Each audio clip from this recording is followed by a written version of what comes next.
Belinda Audio presents this recording of The 80-20 Principle, The Secret of Achieving More with Less, second edition, written by Richard Koch and read by Richard Aspel.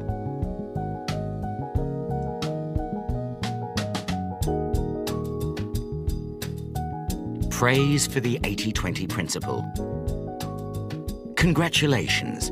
The 80-20 Principle is terrific. Al Rees, best-selling author of Focus and Positioning. There are ideas in here that could change your life. The Good Book Guide. Koch is a passionate 80-20er. Read this and you will be too. Andrew Campbell, Ashridge Strategic Management Centre. Both astute and entertaining, this is an intriguing book to help people concentrate on not wasting their lives. Professor Theodore Zeldin, St Anthony's College, Oxford. We give this Dali-esque masterwork 5 stars. A beautiful collage of well-written prose. The book is worth many times its price. The Western Review, Tampa Bay, Florida.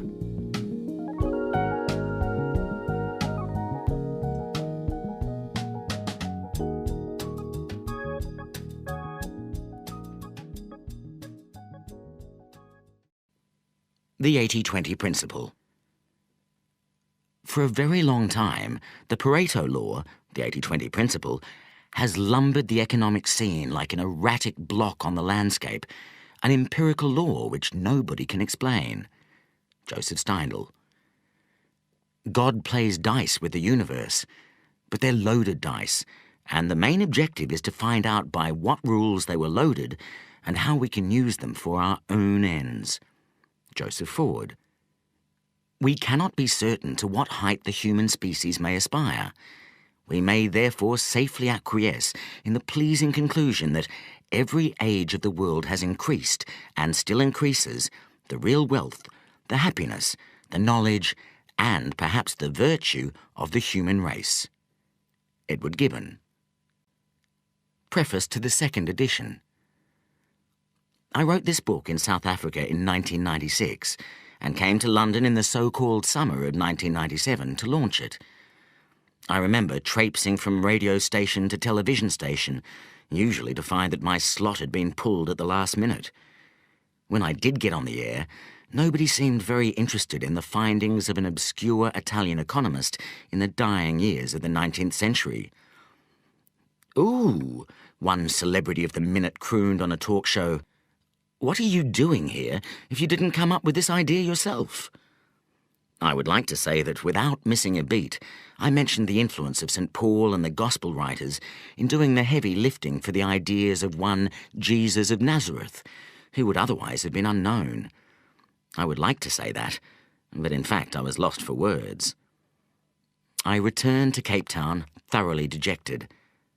And then, a minor miracle. The British publisher who had commissioned the work, a man well known for looking on the gloomy side, faxed me, remember faxes, to say that despite the PR fiasco, the book was selling very well. In fact, the book has sold more than 700,000 copies worldwide and been translated into 24 languages. More than a century since Vilfredo Pareto noted the consistently lopsided relationship between inputs and outputs, and a decade since this book reinterpreted Pareto's principle, I think we can now say that the principle has stood the test of time. There has been massive feedback, mainly positive, from readers and reviewers. Throughout the world, a large number of individuals, perhaps hundreds of thousands, have found the principle useful at work and in their careers, and increasingly in the whole of their lives. The 80-20 Principle has 2 almost opposite appeals. On the one hand, it is a statistical observation, a proven pattern, solid, quantitative, reliable, hard. It pleases those who want to get more out of life, to get ahead of the crowd, to increase profits or decrease effort or costs in the pursuit of gain, to dramatically raise efficiency, defined as output divided by input. If we can spot the few cases where the results relative to effort are so much greater than usual, we can become so much more efficient in whatever task we want to accomplish. The principle allows us to enhance our achievement while escaping the tyranny of overwork. On the other hand, the principle has a totally different side. Soft, mystical, eerie, almost magic in the way that the same pattern of numbers crops up everywhere, and related not to efficiency at all, but to everything that makes our lives worthwhile. The sense that we are connected to each other and to the universe by a mysterious law, which we can tap into and which can change our lives, generates a sense of wonder and awe. Looking back, I think what was different about my book was that it extended the domain of the principle. It had previously been well known in the business arena to increase efficiency. As far as I know, it had never previously been deployed to enhance the quality and depth of our whole lives. It's only in retrospect that I have fully realized the dual nature of the principle, the curious but perfect tension between its two sides, hard efficiency and soft life enhancement. As I explore in the new chapter of the book, this tension represents the yin and yang of the principle, the dialectic where efficiency and life-enhancing uses of it are complementary opposites. Efficiency clears the space for life enhancement, while life enhancement requires us to be clear about the few things that are really important in our work, relationships, and all the other activities we do in our lives. Of course, not everyone accepted my reinterpretation of Pareto's principle. I was surprised at how controversial the book became. While it had its fierce supporters, and a huge number of quiet people who wrote to me saying the book had changed both their professional life and their life as a whole, there were many people who disliked the extension of the principle to the softer side of life, and said so with great clarity and eloquence. The opposition took me aback, but then I came to welcome the contrary voices. They've made me think about the principle more deeply, and, as I hope is demonstrated in the final chapter, reach a greater understanding of its dual nature. What is new about this edition? To start with, less is more. I have cut out the original final chapter, Progress Regained. This was a frankly unsuccessful attempt to apply the 80-20 principle to society and politics. Whereas every other part of the book generated both positive and negative comments, this chapter seems to have fallen entirely on stony ground. The only piece I have retained is the conclusion, which is an appeal to individuals to take action. I have replaced it with an entirely new chapter, the yin and yang of the principle.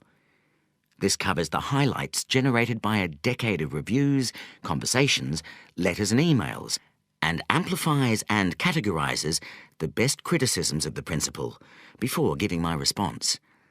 I believe this takes us to a new level of awareness and understanding of the power of the principle. It remains for me to thank everyone who has contributed to the great 80-20 debate. Long may it continue, and thank you all so much.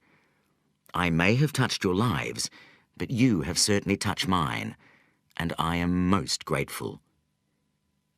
Richard Koch. Richard Koch at btinternet.com. Estepona, Spain, February 2007. The 80-20 Rap. Did you know that there is an excellent 80-20 rap song, courtesy of the incomparable Wyatt Moe G. Jackson? You can listen to it on the web if you like at www.the8020principle.com. It lasts 3 minutes, like a pop song should. Here are the lyrics, which are interspersed with me summing up the message of this book.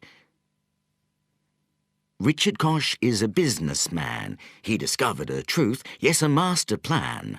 Write a book about it, became a hit. It's not only cool, it's also legit.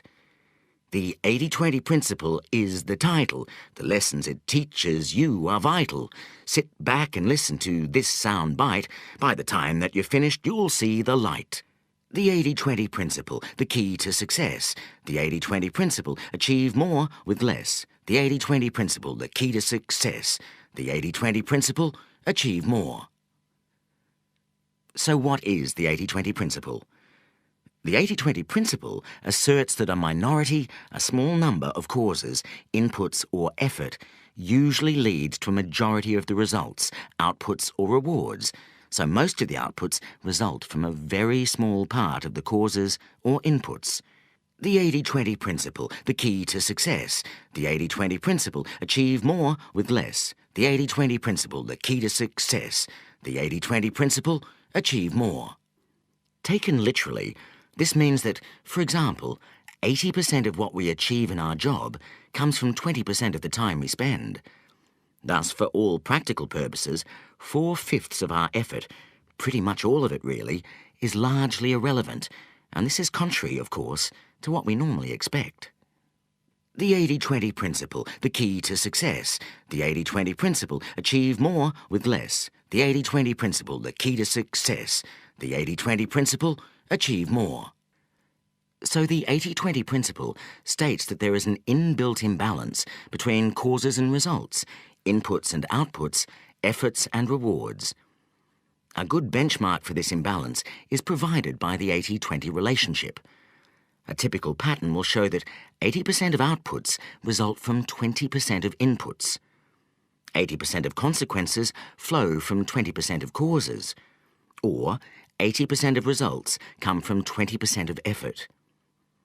In business, many examples of the 80-20 principle have been validated. 20% of products usually account for about 80% of dollar sales. So do 20% of customers. And 20% of products or customers also usually account for 80% of an organization's profits. The 80-20 principle, the key to success. The 80-20 principle, achieve more with less. The 80-20 principle, the key to success. The 80-20 principle, achieve more.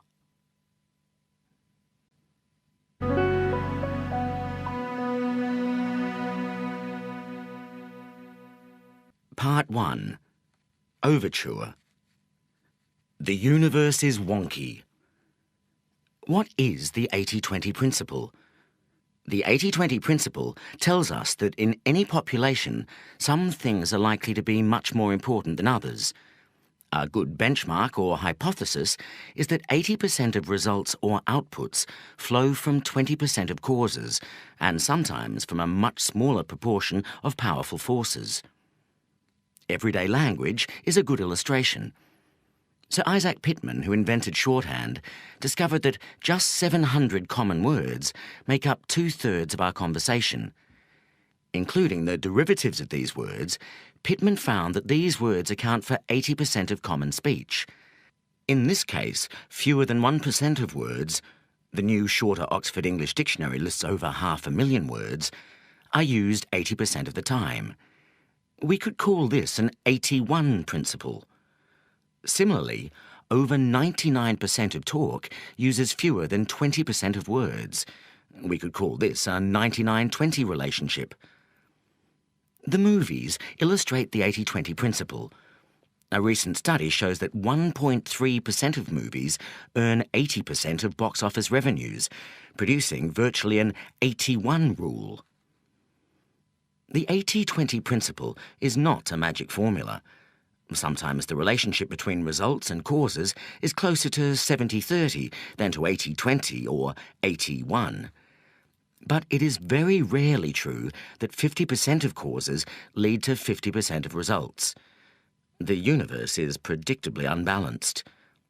Few things really matter. Truly effective people and organizations batten on to the few powerful forces at work in their worlds and turn them to their advantage. Keep listening to find out how you can do the same. Chapter 1. Welcome to the 80-20 principle. For a very long time, the Pareto law, the 80-20 principle, has lumbered the economic scene like an erratic block on the landscape, an empirical law which nobody can explain. Joseph Steindl. The 80-20 principle can and should be used by every intelligent person in their daily life, by every organisation, and by every social grouping and form of society. It can help individuals and groups achieve much more with much less effort. The 80-20 principle can raise personal effectiveness and happiness. It can multiply the profitability of corporations and the effectiveness of any organisation. It even holds the key to raising the quality and quantity of public services while cutting their cost. This book, the first ever on the 80-20 principle, is written from a burning conviction, validated in personal and business experience, that this principle is one of the best ways of dealing with and transcending the pressures of modern life. What is the 80-20 principle? The 80-20 principle asserts that a minority of causes, inputs or effort usually lead to a majority of the results, outputs or rewards. Taken literally, this means that, for example, 80% of what you achieve in your job comes from 20% of the time spent. Thus, for all practical purposes, 4/5 of the effort, a dominant part of it, is largely irrelevant. This is contrary to what people normally expect. So, the 80-20 principle states that there is an inbuilt imbalance between causes and results, inputs and outputs, and effort and reward. A good benchmark for this imbalance is provided by the 80-20 relationship. A typical pattern will show that 80% of outputs result from 20% of inputs, that 80% of consequences flow from 20% of causes, or that 80% of results come from 20% of effort. In business, many examples of the 80-20 principle have been validated. 20% of products usually account for about 80% of dollar sales value. So do 20% of customers. 20% of products or customers usually also account for about 80% of an organization's profits. In society, 20% of criminals account for 80% of the value of all crime. 20% of motorists cause 80% of accidents. 20% of those who marry comprise 80% of the divorce statistics.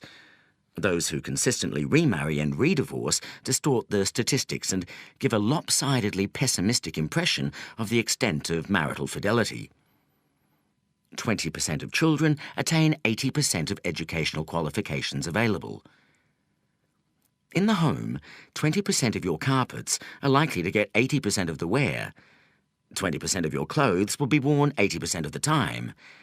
And if you have an intruder alarm, 80% of the false alarms will be set off by 20% of the possible causes. The internal combustion engine is a great tribute to the 80-20 principle. 80% of the energy is wasted in combustion, and only 20% gets to the wheels. This 20% of the input generates 100% of the output. Pareto's discovery: systematic and predictable lack of balance. The pattern underlying the 80-20 principle was discovered in 1897, exactly 100 years ago, by Italian economist Vilfredo Pareto, 1848 to 1923. His discovery has since been called many names, including the Pareto Principle, the Pareto Law, the 80-20 Rule, the Principle of Least Effort, and the Principle of Imbalance. Throughout this book, we will call it the 80-20 Principle. By a subterranean process of influence on many important achievers, especially business people, computer enthusiasts, and quality engineers, the 80-20 principle has helped to shape the modern world. Yet it has remained one of the great secrets of our time, and even the select band of cognoscenti who know and use the 80-20 principle only exploit a tiny proportion of its power. So what did Vilfredo Pareto discover? He happened to be looking at patterns of wealth and income in 19th century England. He found that most income and wealth went to a minority of the people in his samples. Perhaps there was nothing very surprising in this, but he also discovered two other facts that he thought highly significant. One was that there was a consistent mathematical relationship between the proportion of people, as a percentage of the total relevant population, and the amount of income or wealth that this group enjoyed. To simplify, if 20% of the population enjoyed 80% of the wealth, then you could reliably predict that 10% would have, say, 65% of the wealth, and 5% would have 50%. The key point is not the percentages, but the fact that the distribution of wealth across the population was predictably unbalanced. Pareto's other finding, one that really excited him, was that this pattern of imbalance was repeated consistently whenever he looked at data referring to different time periods or different countries.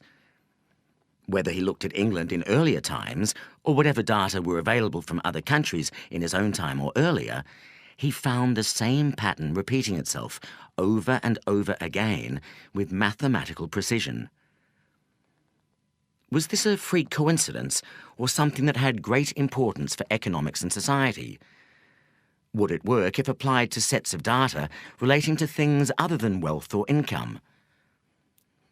Pareto was a terrific innovator because before him, no one had looked at two related sets of data. In this case, the distribution of incomes or wealth compared to the number of income earners or property owners, and compared percentages between the two sets of data. Nowadays, this method is commonplace and has led to major breakthroughs in business and economics. Sadly, although Pareto realized the importance and wide range of his discovery, he was very bad at explaining it.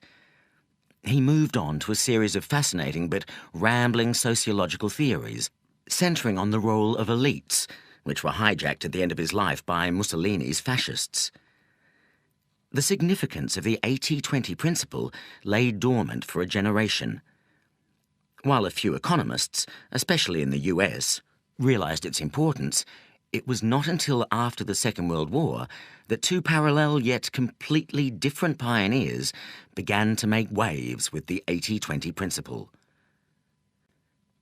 1949, Zipf's principle of least effort. One of these pioneers was the Harvard professor of philology, George K. Zipf. In 1949, Zipf discovered the principle of least effort, which was actually a rediscovery and elaboration of Pareto's principle. Zipf's principle said that resources, people, goods, time, skills, or anything else that is productive, tended to arrange themselves so as to minimize work, so that approximately 20 to 30% of any resource accounted for 70 to 80% of the activity related to that resource. Professor Zipf used population statistics, books, philology, and industrial behaviour to show the consistent recurrence of this unbalanced pattern. For example, he analysed all the Philadelphia marriage licences granted in 1931 in a 20-block area, demonstrating that 70% of the marriages occurred between people who lived within 30% of the distance. Incidentally, Zipf also provided a scientific justification for the messy desk by justifying clutter with another law. Frequency of use draws near to us things that are frequently used. Intelligent secretaries have long known that files in frequent use should not be filed. 1951. Duran's rule of the vital few and the rise of Japan. The other pioneer of the 80-20 principle was the great quality guru, Romanian-born US engineer Joseph Moses Duran, born 1904, the man behind the quality revolution of 1950 to 90. He made what he alternately called the Pareto principle and the rule of the vital few virtually synonymous with the search for high product quality. In 1924, Duran joined Western Electric, the manufacturing division of Bell Telephone System, starting as a corporate industrial engineer and later setting up as one of the world's first quality consultants. His great idea was to use the 80-20 principle, together with other statistical methods, to root out quality faults and improve the reliability and value of industrial and consumer goods. Duran's path-breaking Quality Control Handbook was first published in 1951 and extolled the 80-20 principle in very broad terms. The economist Pareto found that wealth was non-uniformly distributed in the same way as Juran's observations about quality losses. Many other instances can be found: the distribution of crime amongst criminals, the distribution of accidents among hazardous processes, etc. Pareto's principle of unequal distribution applied to distribution of wealth and to distribution of quality losses. No major U.S. industrialist was interested in Juran's theories. In 1953, he was invited to Japan to lecture and met a receptive audience. He stayed on to work with several Japanese corporations, transforming the value and quality of their consumer goods. It was only once the Japanese threat to U.S. industry had become apparent, after 1970, that Juran was taken seriously in the West. He moved back to do for U.S. industry what he had done for the Japanese. The 80-20 principle was at the heart of this global quality revolution. From the 1960s to the 1990s, progress from using the 80-20 principle. IBM was one of the earliest and most successful corporations to spot and use the 80-20 principle, which helps to explain why most computer systems specialists trained in the 1960s and 1970s are familiar with the idea. In 1963, IBM discovered that about 80% of a computer's time is spent executing about 20% of the operating code. The company immediately rewrote its operating software to make the most used 20% very accessible and user-friendly, thus making IBM computers more efficient and faster than competitors' machines for the majority of applications. Those who developed the personal computer and its software in the next generation, such as Apple, Lotus, and Microsoft, applied the 80-20 principle with even more gusto to make their machines cheaper and easier to use for a new tranche of customers, including the now celebrated dummies who would previously have given computers a very wide berth. Winner take all. A century after Pareto, the implications of the 80-20 principle has surfaced in a recent controversy over the astronomic and ever-rising incomes going to superstars and those very few people at the top of a growing number of professions. Film director Steven Spielberg earned $165 million in 1994. Joseph Jamil, the most highly paid trial lawyer, was paid $90 million. Merely competent film directors or lawyers, of course, earn a tiny fraction of these sums. The 20th century has seen massive efforts to level incomes, but inequality, removed in one sphere, keeps popping up in another. In the USA from 1973 to 1995, average real incomes rose by 36%, yet the comparable figure for non-supervisory workers fell by 14%. During the 1980s, all of the gains went to the top 20% of earners, and a mind-boggling 64% of the total increase went to the top 1%. The ownership of shares in the US is also heavily concentrated within a small minority of households. 5% of US households own about 75% of the household sector's equity. A similar effect may be seen in the role of the dollar. Almost 50% of world trade is invoiced in dollars, far above America's 13% share of world exports. And while the dollar's share of foreign exchange reserves is 64%, the ratio of American GDP to global output is just over 20%. The 80-20 principle will always reassert itself unless conscious, consistent, and massive efforts are made and sustained to overcome it. Why the 80-20 principle is so important. The reason that the 80-20 principle is so valuable is that it is counterintuitive.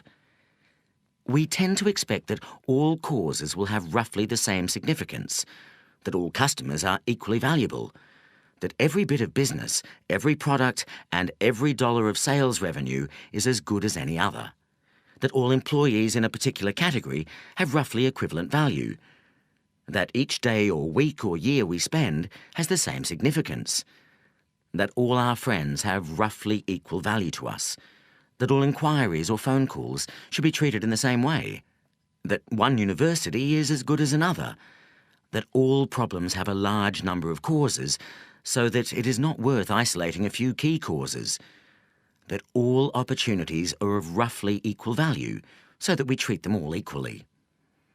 We tend to assume that 50% of causes or inputs will account for 50% of results or outputs.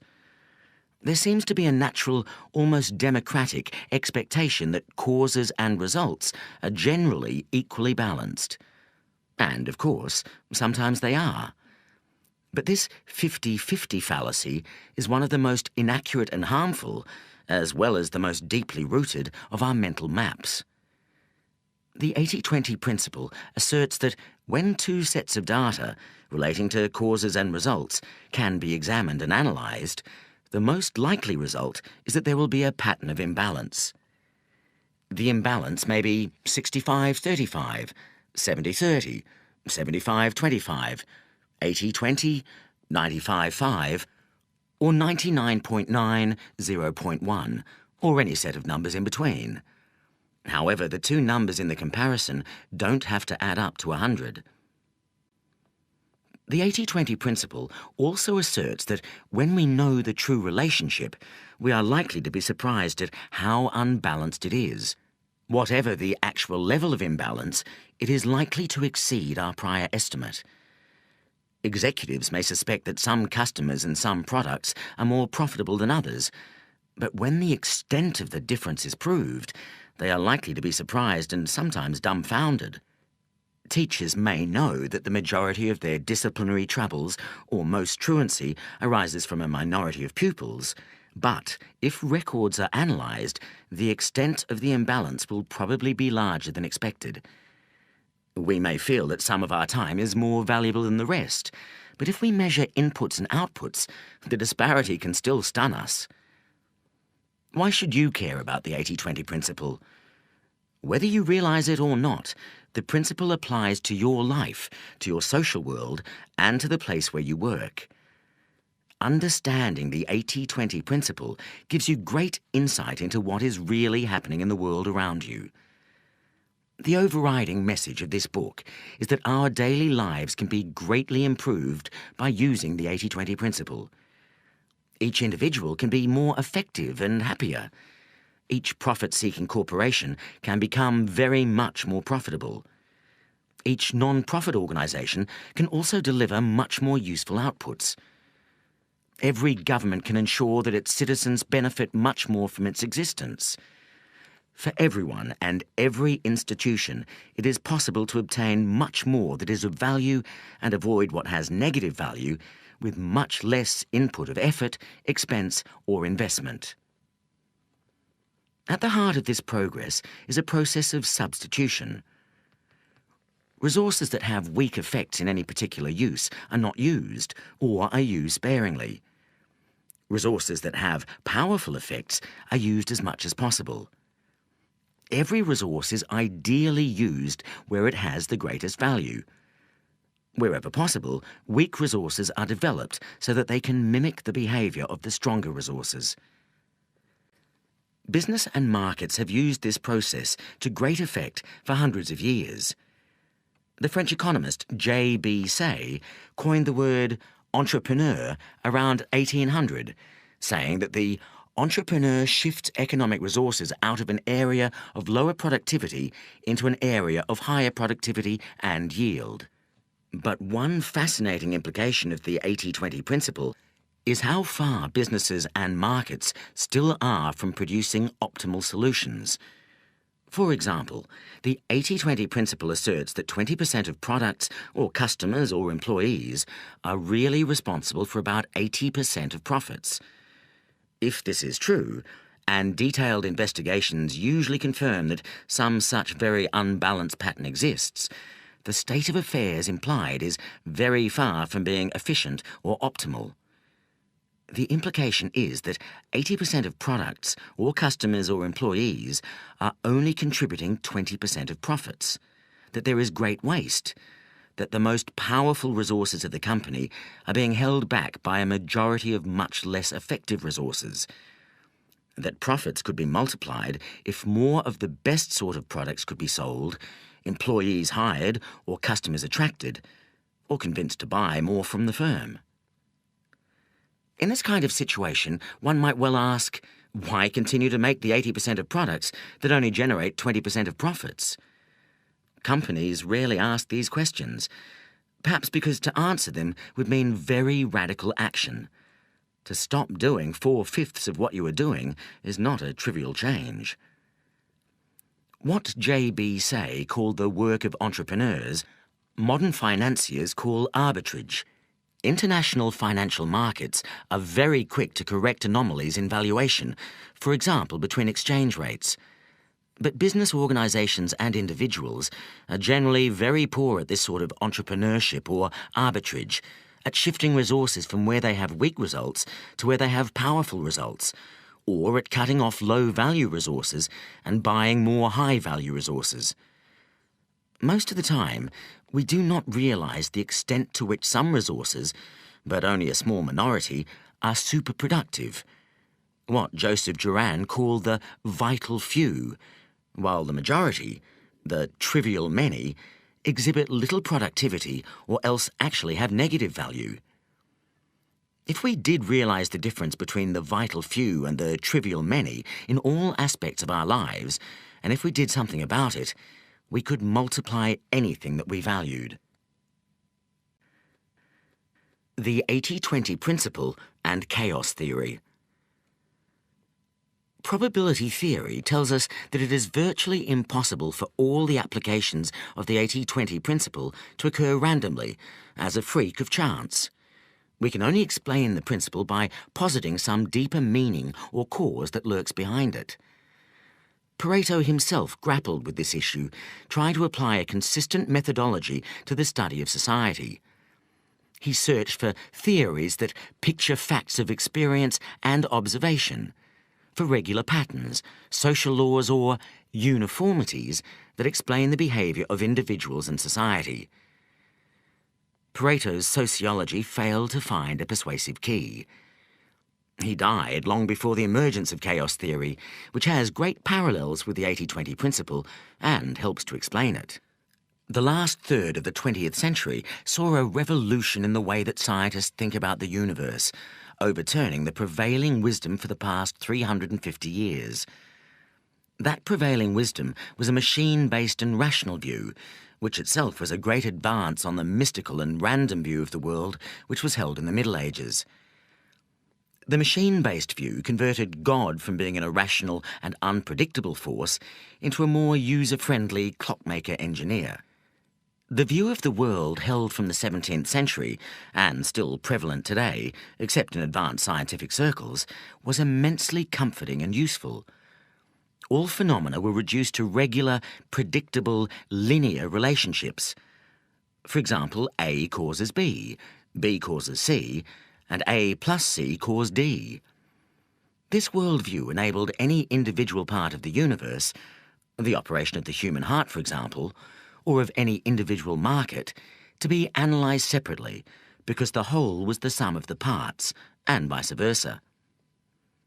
But in the 21st century, it seems much more accurate to view the world as an evolving organism, where the whole system is more than the sum of its parts, and where relationships between the parts are non-linear. Causes are difficult to pin down. There are complex interdependencies between causes, and causes and effects are blurred. The snag with linear thinking is that it doesn't always work. It is an oversimplification of reality. Equilibrium is illusory or fleeting. The universe is wonky. Yet chaos theory, despite its name, does not say that everything is a hopeless and incomprehensible mess.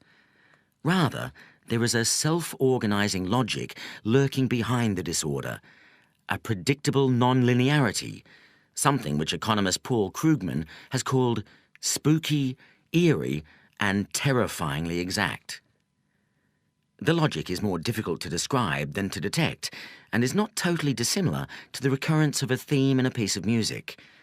Certain characteristic patterns recur, but with infinite and unpredictable variety. Chaos theory and the 80-20 principle illuminate each other. What have chaos theory and related scientific concepts got to do with the 80-20 principle? Although no one else appears to have made the link, I think the answer is a great deal. The principle of imbalance. The common thread between chaos theory and the 80-20 principle is the issue of balance, or more precisely, imbalance. Both chaos theory and the 80-20 principle assert, with a great deal of empirical backing, that the universe is unbalanced. They both say that the world is not linear. Cause and effect are rarely linked in an equal way. Both also place great store by self-organisation. Some forces are always more forceful than others and will try to grab more than their fair share of resources. Chaos theory helps to explain why and how this imbalance happens by tracing a number of developments over time. The universe is not a straight line. The 80-20 principle, like chaos theory, is based around the idea of non-linearity. A great deal of what happens is unimportant and can be disregarded. Yet there are always a few forces that have an influence way beyond their numbers. These are the forces that must be identified and watched. If they are forces for good, we should multiply them. If they are forces we don't like, we need to think very carefully about how to neutralize them. The 80-20 principle supplies a very powerful empirical test of non-linearity in any system. We can ask, do 20% of causes lead to 80% of results? Is 80% of any phenomenon associated with only 20% of a related phenomenon? This is a useful method to flush out non-linearity, but it is even more useful because it directs us to identifying the unusually powerful forces at work. Feedback loops distort and disturb balance. The 80-20 principle is also consistent with, and can be explained by reference to, the feedback loops identified by chaos theory, whereby small initial influences can become greatly multiplied and produce highly unexpected results, which nevertheless can be explained in retrospect. In the absence of feedback loops, the natural distribution of phenomena would be 50-50. Inputs of a given frequency would lead to commensurate results. It is only because of positive and negative feedback loops that causes do not have equal results. Yet, it also seems to be true that powerful positive feedback loops only affect a small minority of the inputs. This helps to explain why those small minority of inputs can exert so much influence. We can see positive feedback loops operating in many areas, explaining how it is that we typically end up with 80-20 rather than 50-50 relationships between populations. For example, the rich get richer, not just or mainly because of superior abilities, but because riches beget riches. A similar phenomenon exists with goldfish in a pond. Even if you start with goldfish almost exactly the same size, those that are slightly bigger become very much bigger because, even with only slight initial advantages in stronger propulsion and larger mouths, they are able to capture and gobble up disproportionate amounts of food. The tipping point. Related to the idea of feedback loops is the concept of the tipping point. Up to a certain point, a new force, whether it is a new product, a disease, a new rock group, or even a new social habit such as jogging or rollerblading, finds it difficult to make headway. A great deal of effort generates little by way of results. At this point, many pioneers give up. But if the new force persists and can cross a certain invisible line, a small amount of additional effort can reap huge returns.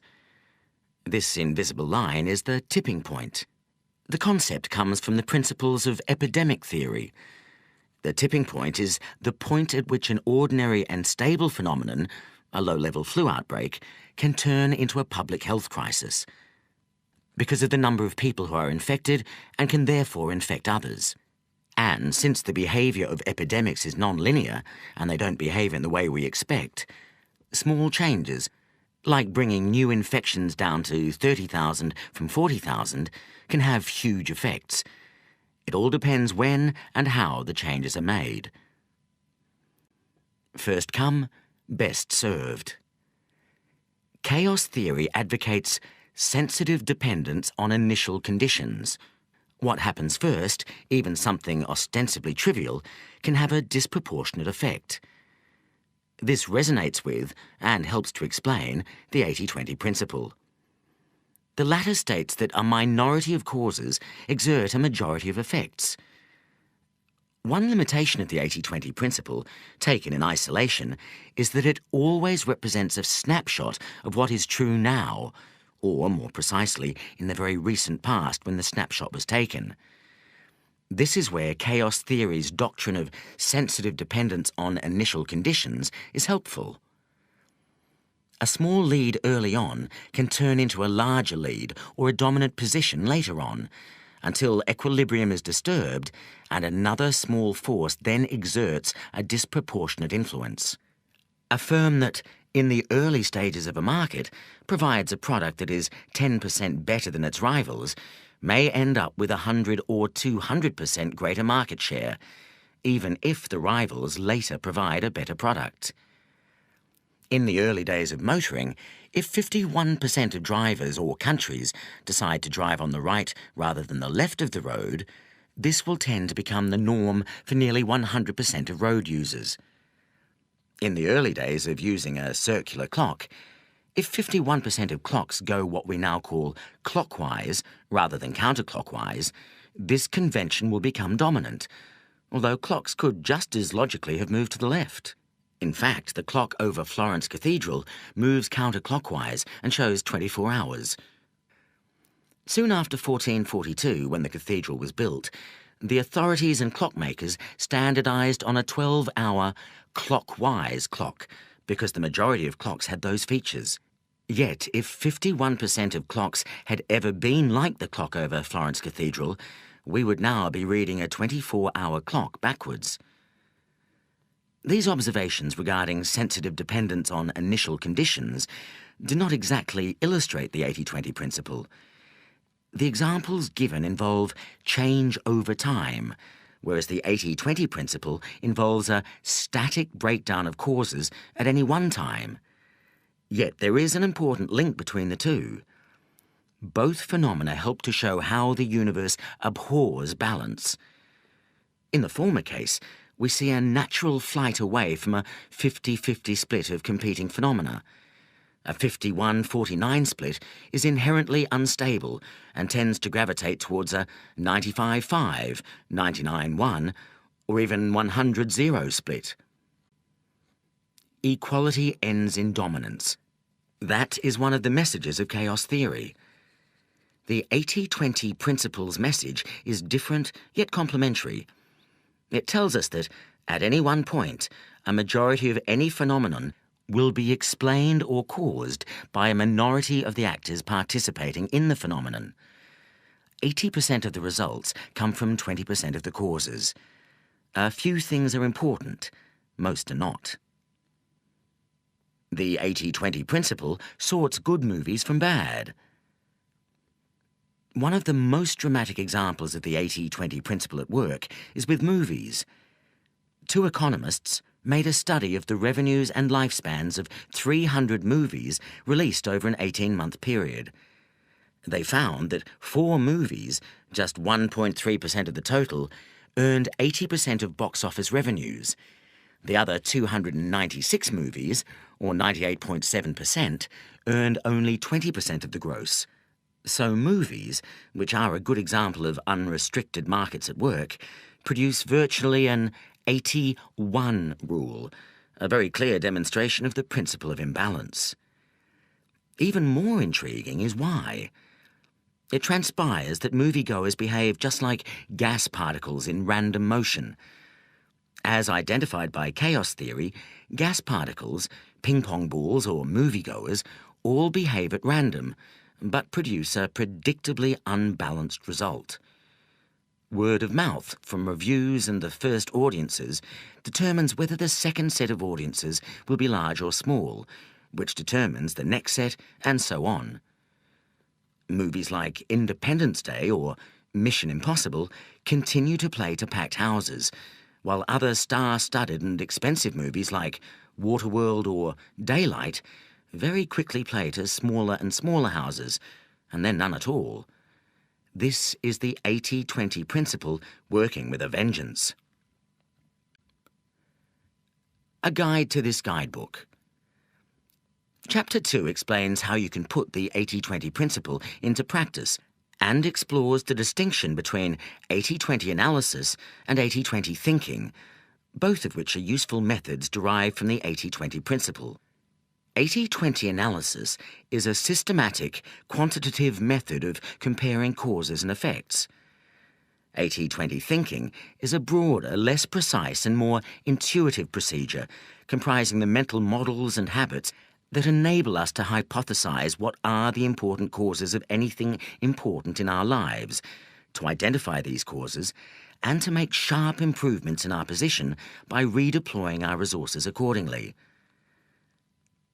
Part 2, Corporate Success Needn't Be a Mystery, summarizes the most powerful business uses of the 80-20 principle.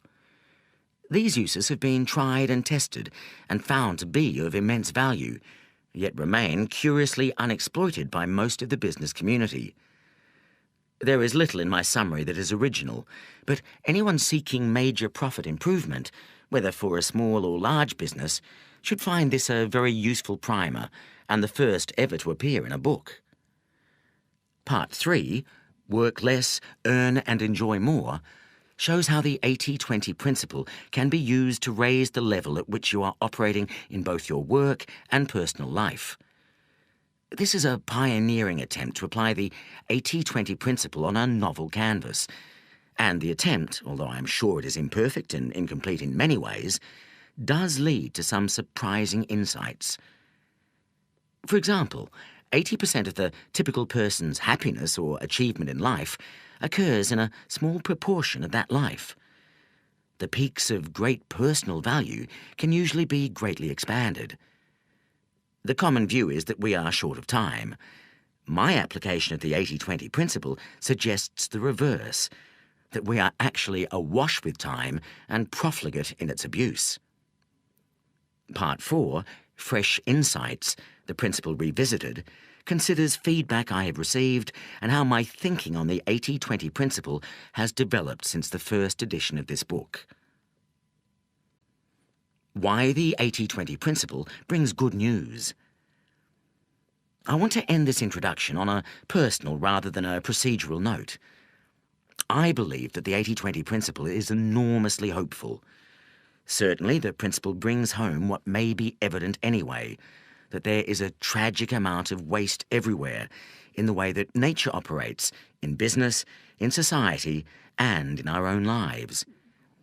If the typical pattern is for 80% of results to come from 20% of inputs, it is necessarily typical too that 80%, the great majority of inputs, are having only a marginal 20% impact.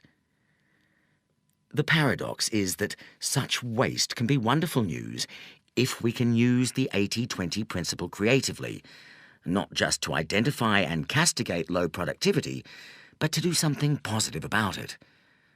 There is enormous scope for improvement by rearranging and redirecting both nature and our own lives. Improving on nature, refusing to accept the status quo, is the root of all progress, evolutionary, scientific, social, and personal. George Bernard Shaw put it well. The reasonable man adapts himself to the world. The unreasonable one persists in trying to adapt the world to himself. Therefore, all progress depends on the unreasonable man. The implication of the 80-20 principle is that output can be not just increased, but multiplied, if we can make the low productivity inputs nearly as productive as the high productivity inputs. Successful experiments with the 80-20 principle in the business arena suggest that, with creativity and determination, this leap in value can usually be made. There are two routes to achieving this. One is to reallocate the resources from unproductive to productive uses, the secret of all entrepreneurs down the ages. Find a round hole for a round peg, a square hole for a square peg, and a perfect fit for any shape in between. Experience suggests that every resource has its ideal arena, where the resource can be tens or hundreds of times more effective than in most other arenas. The other route to progress, the method of scientists, doctors, preachers, computer systems designers, educationalists, and trainers, is to find ways to make the unproductive resources more effective, even in their existing applications. To make the weak resources behave as though they were their more productive cousins. To mimic, if necessary by intricate rote learning procedures, the highly productive resources. The few things that work fantastically well should be identified, cultivated, nurtured, and multiplied. At the same time, the waste, the majority of things that will always prove to be of low value to man and beast, should be abandoned or severely cut back. As I've been writing this book and observed thousands of examples of the 80-20 principle, I have had my faith reinforced. Faith in progress, in great leaps forward, and in mankind's ability, individually and collectively, to improve the hand that nature has dealt. Joseph Ford comments, "God plays dice with the universe, but they're loaded dice, and the main objective is to find out by what rules they were loaded and how we can use them for our own ends." The 80-20 principle can help us achieve precisely that. Chapter 2. How to Think 80-20. Chapter 1 explained the concept behind the 80-20 principle. This chapter will discuss how the 80-20 principle works in practice and what it can do for you. Two applications of the principle, 80-20 analysis and 80-20 thinking, provide a practical philosophy which will help you understand and improve your life. Definition of the 80-20 principle. The 80-20 principle states that there is an inbuilt imbalance between causes and results, inputs and outputs, and effort and reward. Typically, causes, inputs, or effort divide into two categories: the majority that have little impact, a small minority that have a major, dominant impact. Typically also, results, outputs, or rewards are derived from a small proportion of the causes, inputs, or effort aimed at producing the results, outputs, or rewards. The relationship between causes, inputs, or efforts on the one hand, and results, outputs, or rewards on the other, is therefore typically unbalanced. When this imbalance can be measured arithmetically, a good benchmark for the imbalance is the 80-20 relationship. 80% of results, outputs, or rewards are derived from only 20% of the causes, inputs, or effort. About 80% of the world's energy is consumed by 15% of the world's population, for example. 80% of the world's wealth is possessed by 25% of the world's people. In healthcare, 20% of your population base and/or 20% of its disease elements will consume 80% of your resources. Let us imagine, for example, that a company has 100 products and has found out that the most profitable 20 products account for 80% of all profits. It might help here to picture two piles: a big pile of the 100 products the company makes and a pile of cash that represents the profits made. Just one profitable product, 1% of the total products, makes 20% of the profits. So, if you pull that particular widget out of the pile of products, you have to match it with the 20% of the money from the cash pile. If we continue counting the next most profitable product, and the next, until we have the profits from the top 20 products, we end up with two pairs of piles. The first pair has one small pile of the top 20 products and one big pile of cash representing 80% of the profits. The second pair is the flip side of this. There's a big pile, which is the company's other 80 products, and a small pile of cash to represent the profit they make, which is just 20% of total profits. The 80-20 numbers are only a benchmark, and the real relationship may be more or less unbalanced than 80-20. The 80-20 principle asserts, however, that in most cases the relationship is much more likely to be closer to 80-20 than to 50-50. If all of the products in our example made the same profit, then the relationship would be shown as corresponding piles of cash and products of equal size. The curious but crucial point is that when such investigations are conducted, imbalance is much more common than balance. Of course, the exact relationship may not be 80-20. 80-20 is both a convenient metaphor and a useful hypothesis, but it is not the only pattern. Sometimes 80% of the profits come from 30% of the products. Sometimes 80% of the profits come from 15% or even 10% of the products. The numbers compared do not have to add up to 100, but the picture usually looks unbalanced.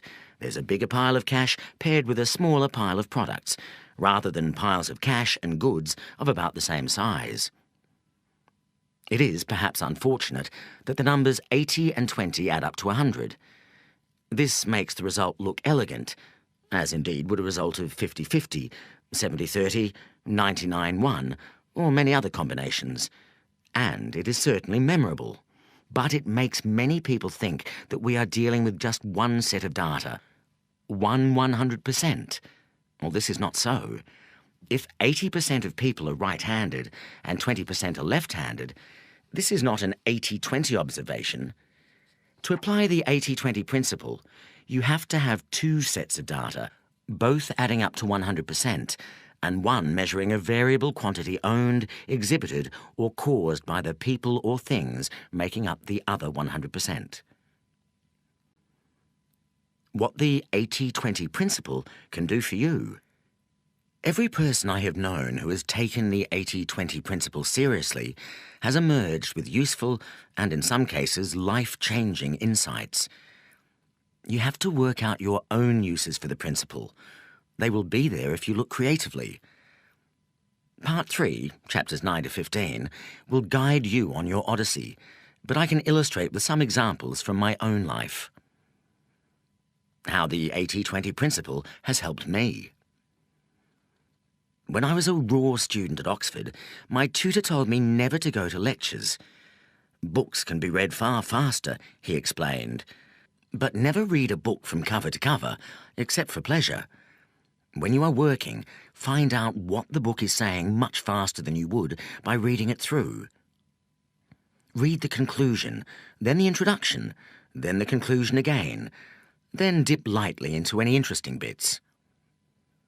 What he was really saying was that 80% of the value of a book can be found in 20% or fewer of its pages, and absorbed in 20% of the time most people would take to read it through. I took to this study method and extended it. At Oxford, there is no system of continuous assessment, and the class of degree earned depends entirely on finals, the examinations taken at the end of the course.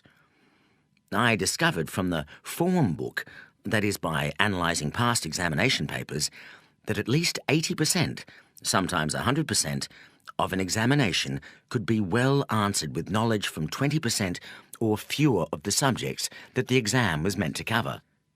The examiners could therefore be much better impressed by a student who knew an awful lot about relatively little, rather than a fair amount about a great deal. This insight enabled me to study very efficiently. Somehow, without working very hard, I ended up with a congratulatory first-class degree. I used to think this proved that Oxford dons were gullible. I now prefer to think, perhaps improbably, that they were teaching us how the world worked. I went to work for Shell, serving my time at a dreadful oil refinery. This may have been very good for my soul, but I rapidly realised that the best-paying jobs for young and inexperienced people such as I lay in management consultancy. So I went to Philadelphia and picked up an effortless MBA from Wharton, scorning the boot camp-style so-called learning experience from Harvard. I joined a leading US consultancy that, on day one, paid me 4 times what Shell had paid me when I left. No doubt 80% of the money to be had by people of my tender age was concentrated in 20% of the jobs. Since there were too many colleagues in the consultancy who were smarter than me, I moved to another US strategy boutique. I identified it because it was growing faster than the firm I had joined, yet had a much smaller proportion of really smart people. Who you work for is more important than what you do. Here I stumbled across many paradoxes of the 80-20 principle. 80% of the growth in the strategy consultancy industry, then as now growing like gangbusters, was being appropriated by firms that then had, in total, fewer than 20% of the industry's professional staff. 80% of rapid promotions were also available in just a handful of firms. Believe me, talent had very little to do with it. When I left the first strategy firm and joined the second, I raised the average level of intelligence in both. Yet the puzzling thing was that my new colleagues were more effective than my old ones. Why? They didn't work any harder, but they followed the 80-20 principle in 2 key ways. First, they realized that for most firms, 80% of profits come from 20% of clients. In the consulting industry, that means 2 things: large clients and long-term clients. Large clients give large assignments, which means you can use a higher proportion of lower-cost younger consultants. Long-term client relationships create trust and raise the cost to the client of switching to another consulting firm. Long-term clients tend not to be price-sensitive. In most consulting firms, the real excitement comes from winning new clients. In my new firm, the real heroes were those who worked on the largest existing clients for the longest possible time. And they did this by cultivating the top bosses of those client corporations. The second key insight the consulting firm had was that in any client, 80% of the results available would flow from concentrating on the 20% of most important issues. These were not necessarily the most interesting ones from a curious consultant's viewpoint, but whereas our competitors would look superficially at a whole range of issues and then leave them for the client to act or not on the recommendations, we kept plugging away at the most important issues until we had bludgeoned the client into successful action. The client's profits often soared as a result, as did our consulting budgets. Are you working to make others rich, or is it the reverse? I soon became convinced that, for both consultants and their clients, effort and reward were at best only loosely linked. It was better to be in the right place than to be smart and work hard. It was best to be cunning and focus on results rather than inputs. Acting on a few key insights produced the goods. Being intelligent and hard-working did not. Sadly, for many years, guilt and conformity to peer group pressure kept me from fully acting on this lesson. I worked far too hard.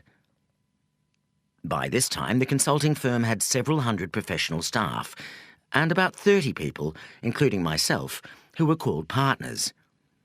But 80% of the profits went to one man, the founder, even though numerically he constituted less than 4% of the partnership and a fraction of 1% of the consulting force.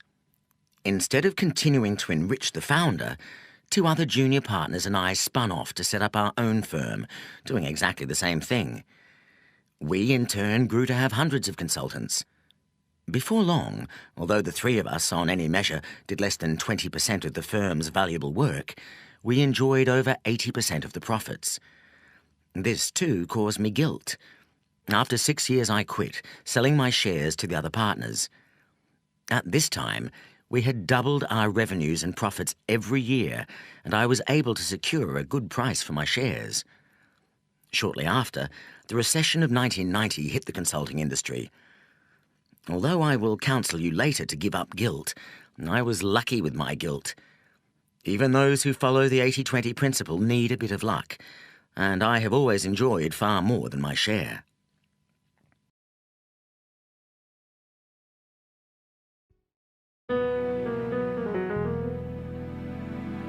This is the end of CD 1. The book continues on CD 2.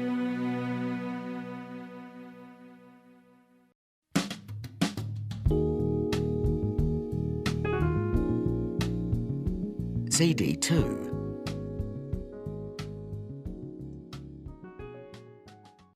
Wealth from investment can dwarf wealth from working.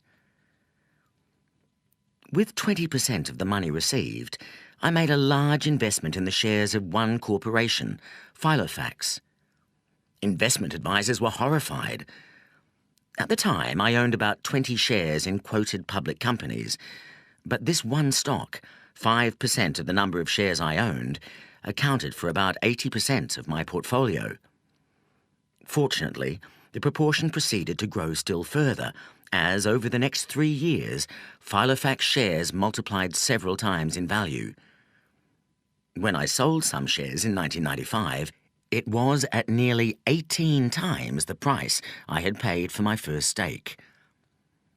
I made 2 other large investments, one in a start-up restaurant called Belgo, and the other in MSI, a hotel company that at the time owned no hotels.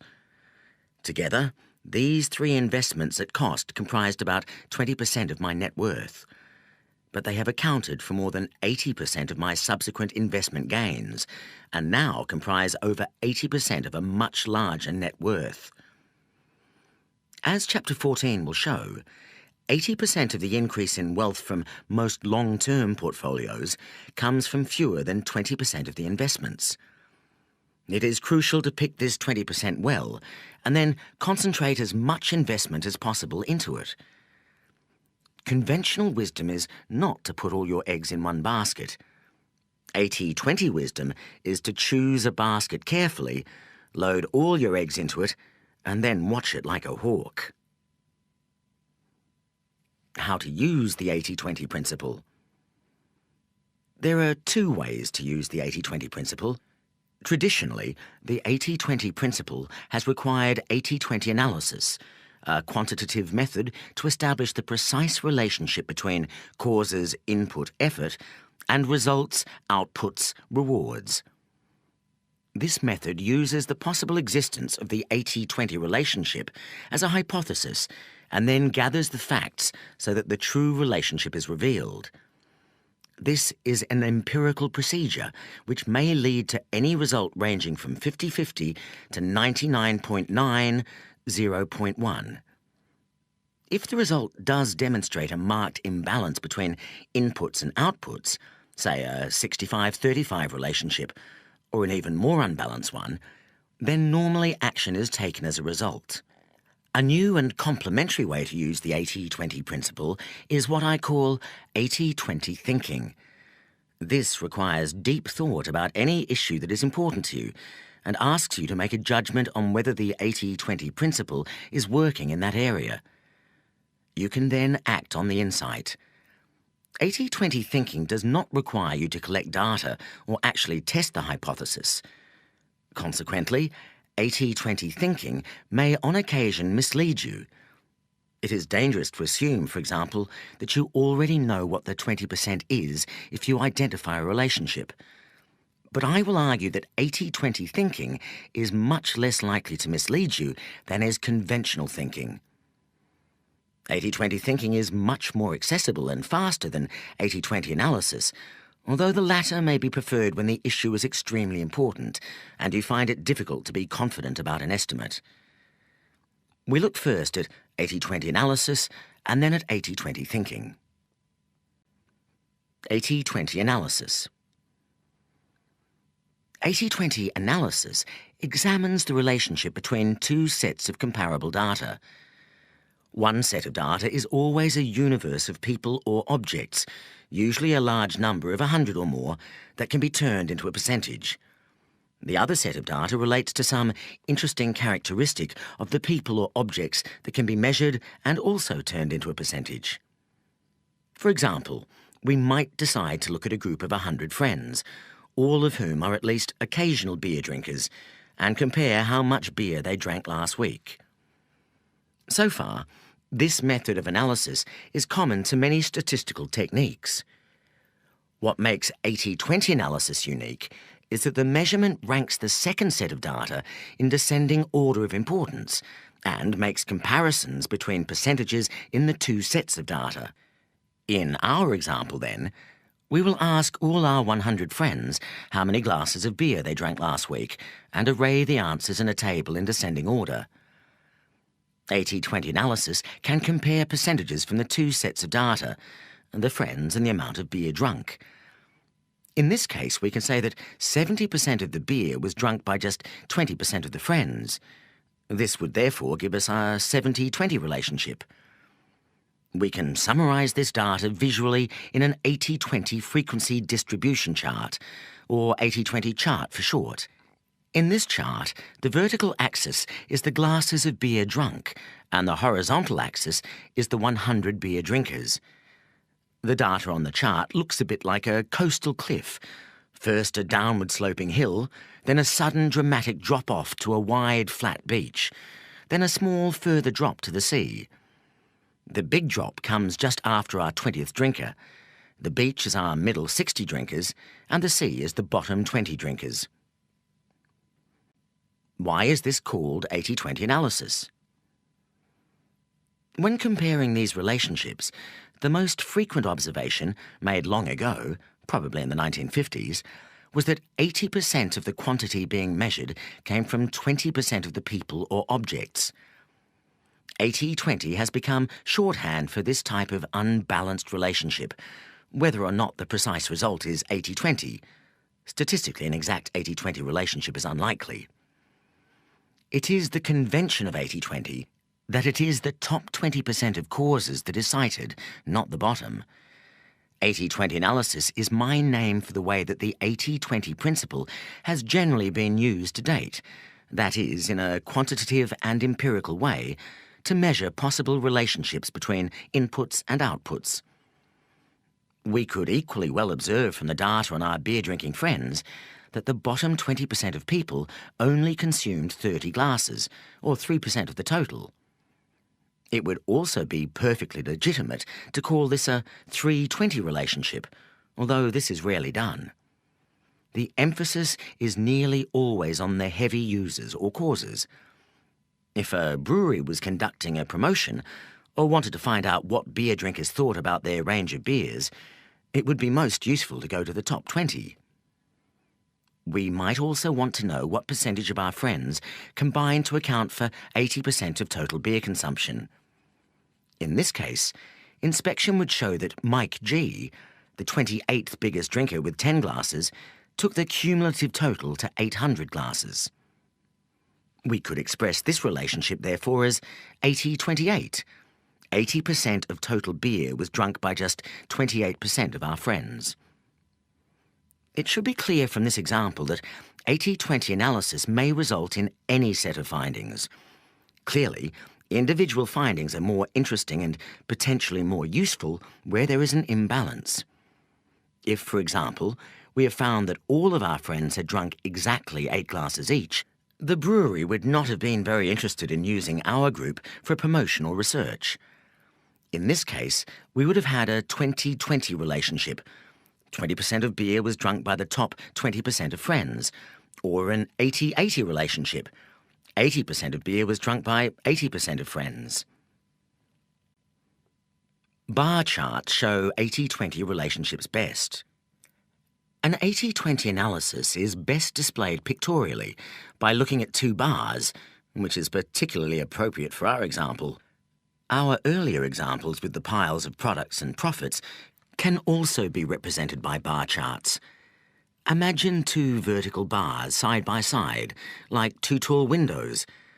The first bar represents our 100 beer-drinking friends, each filling 1% of the space, starting with the biggest beer drinker at the top and ending with the smallest beer drinkers at the bottom. The second bar represents the total amount of beer drunk by each and all of our friends. We can choose any given percentage of our friends and see how much beer they accounted for. For example, if we painted in the top 20% of the first bar or window, our top 20 drinkers, we would have to paint in 70% of the second bar or window, because that's how much beer those 20 people drank. In other words, the two bars would show what we discovered by putting the data in a table or in the 80-20 chart described earlier, that the top 20% of beer drinkers accounted for 70% of the beer drunk. The bar chart just takes the data and displays it from top to bottom instead of left to right. It doesn't matter which display you prefer. If we wanted to illustrate what percentage of our friends drank 80% of the beer, we would fill in the bars slightly differently to show the 80-28 relationship. 28% of our friends drank 80% of the beer. What is 80-20 analysis used for? Generally, to change the relationship it describes or to make better use of it. One use is to concentrate on the key causes of the relationship, the 20% of inputs that lead to 80%, or whatever the precise number is, of the outputs. If the top 20% of beer drinkers account for 70% of beer consumed, this is a group that a brewery should concentrate on reaching in order to attract as high a share as possible of the business from the 20%, and possibly also to increase their beer consumption still further. For all practical purposes, the brewery may decide to ignore the 80% of beer drinkers who only consume 30% of the beer. This simplifies the task immensely. Similarly, a firm that finds that 80% of its profits come from 20% of its customers should use this information to concentrate on keeping that 20% happy and increasing the business carried out with them.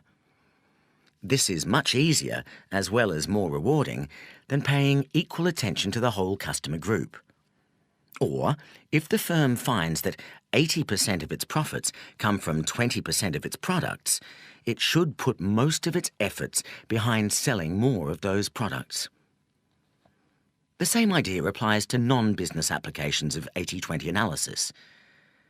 If you analysed the enjoyment you derive from all your leisure activities and found that 80% of the enjoyment derived from 20% of the activities, which currently took only 20% of your leisure time, it would make sense to increase the time allocation from 20 to at least 80%. Take transport as another example. 80% of traffic jams occur on 20% of roads. If you drive on the same route to work each day, you will know that roughly 80% of delays usually occur at 20% of the intersections. A sensible reaction would be for traffic authorities to pay particular attention to traffic phasing on those 20% of jam-creating intersections. While the expense of such phasing might be too much for 100% of junctions, 100% of the time, it would be money well spent in the key 20% of locations for 20% of the day.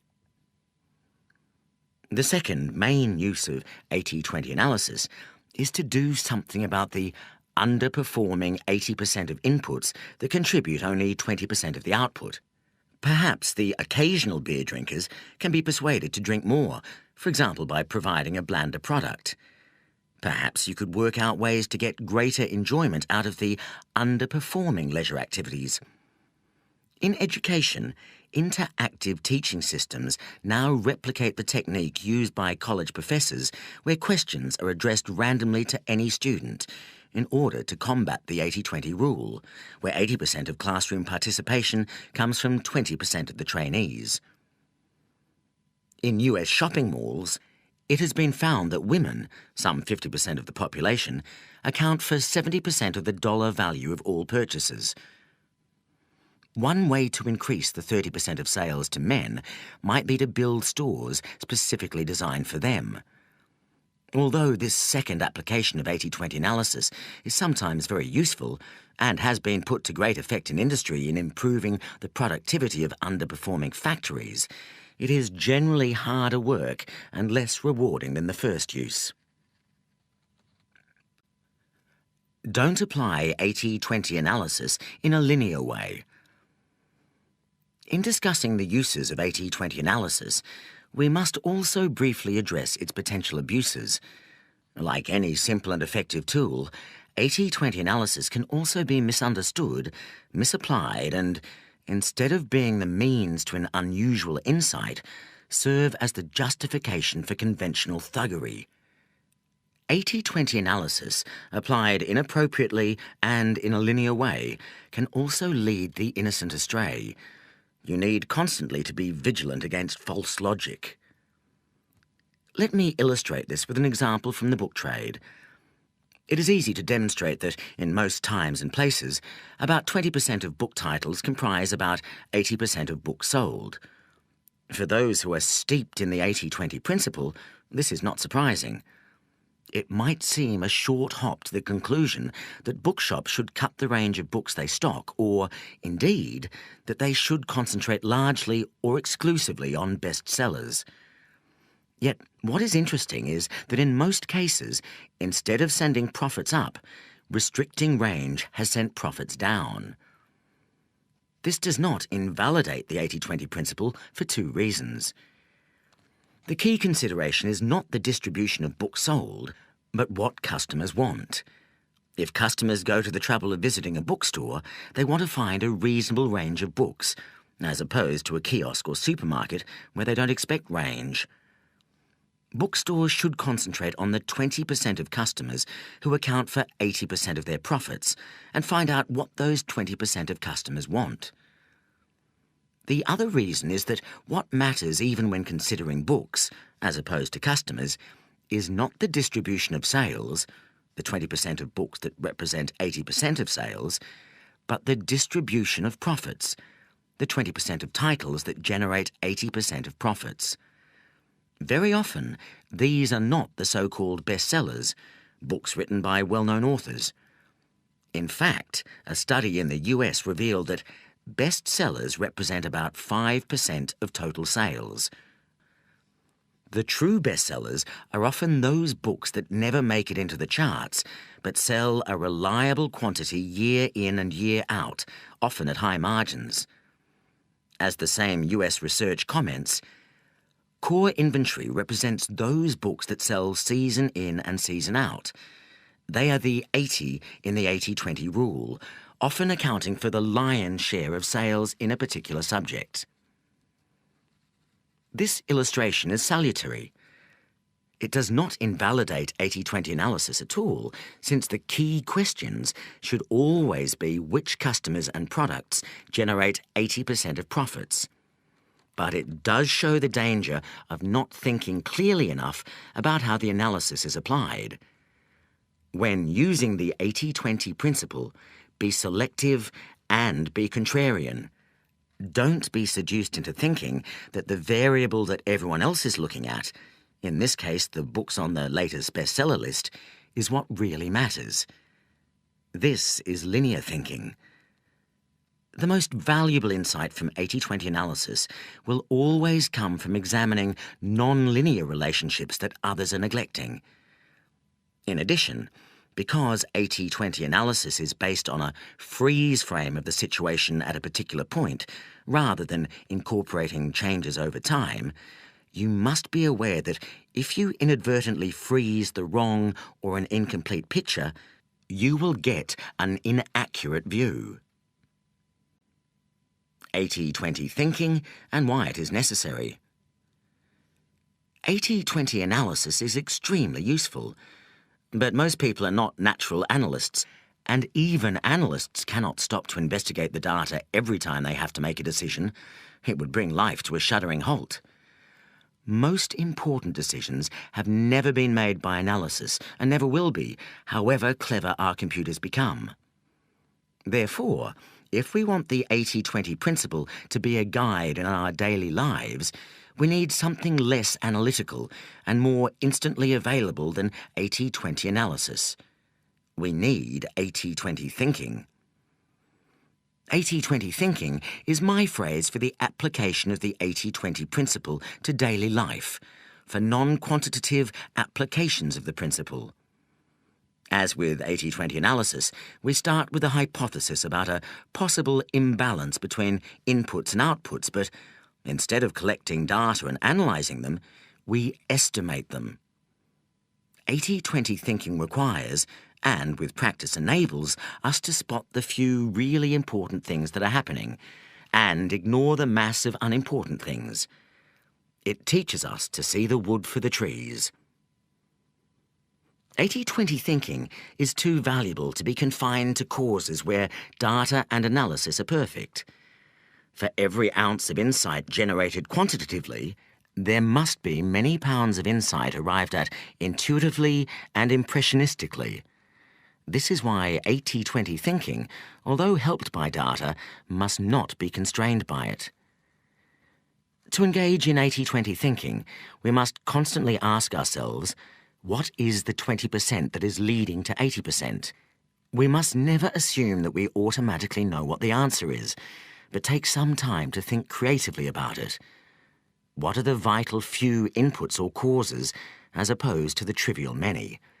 Where is the haunting melody being drowned by the background noise? 80-20 thinking is then used in the same way as the results from 80-20 analysis, to change behaviour and, normally, to concentrate on the most important 20%. You know that 80-20 thinking is working when it multiplies effectiveness. Action resulting from 80-20 thinking should lead us to get much more from much less. When we are using the 80-20 principle, we do not assume that its results are good or bad, or that the powerful forces we observe are necessarily good. We decide whether they are good from our own perspective and either determine to give the minority of powerful forces a further shove in the right direction or work out how to frustrate their operation. The 80-20 principle turns conventional wisdom upside down. Application of the 80-20 principle implies that we should do the following: celebrate exceptional productivity rather than raise average efforts. Look for the shortcut rather than run the full course. Exercise control over our lives with the least possible effort. Be selective, not exhaustive. Strive for excellence in few things rather than good performance in many. Delegate or outsource as much as possible in our daily lives and be encouraged rather than penalised by tax systems to do this. Use gardeners, car mechanics, decorators and other specialists to the maximum, instead of doing the work ourselves. Choose our careers and employers with extraordinary care, and if possible employ others rather than being employed ourselves. Only do the thing we are best at doing and enjoy most. Look beneath the normal texture of life to uncover ironies and oddities. In every important sphere, work out where 20% of effort can lead to 80% of returns. Calm down, work less, and target a limited number of very valuable goals where the 80-20 principle will work for us, rather than pursuing every available opportunity. Make the most of those few lucky streaks in our life, where we are at our creative peak and the stars line up to guarantee success. There are no boundaries to the 80-20 principle. No sphere of activity is immune from the influence of the 80-20 principle. Like the 6 wise, blind Indian men who tried to discern the shape of an elephant, most users of the 80-20 principle only know a fraction of its scope and power. Becoming an 80-20 thinker requires active participation and creativity on your part. If you want to benefit from 80-20 thinking, you have to do it. Now is a good time to start. If you want to begin with applications for your organisation, go straight on to Part 2, which documents most of the important business applications of the 80-20 principle. If you are more immediately interested in using the principle to make major improvements in your life, skip to Part 3, a novel attempt to relate the 80-20 principle to the fabric of our daily lives.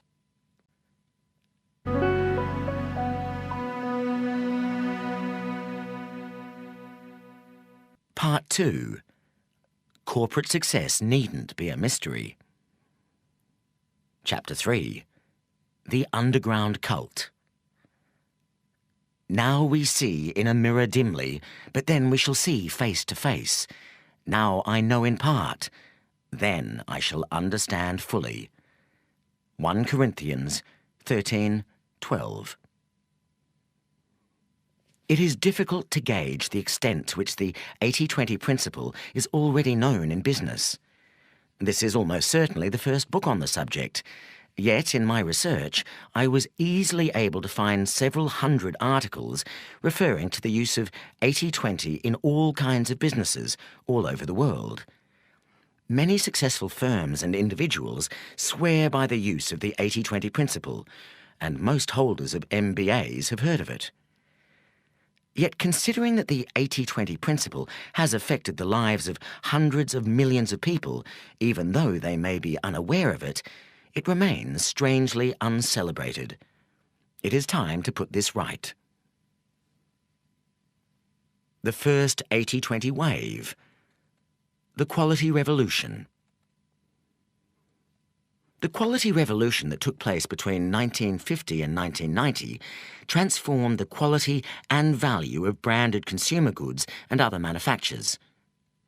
The quality movement has been a crusade to obtain consistently higher quality at lower cost by the application of statistical and behavioral techniques.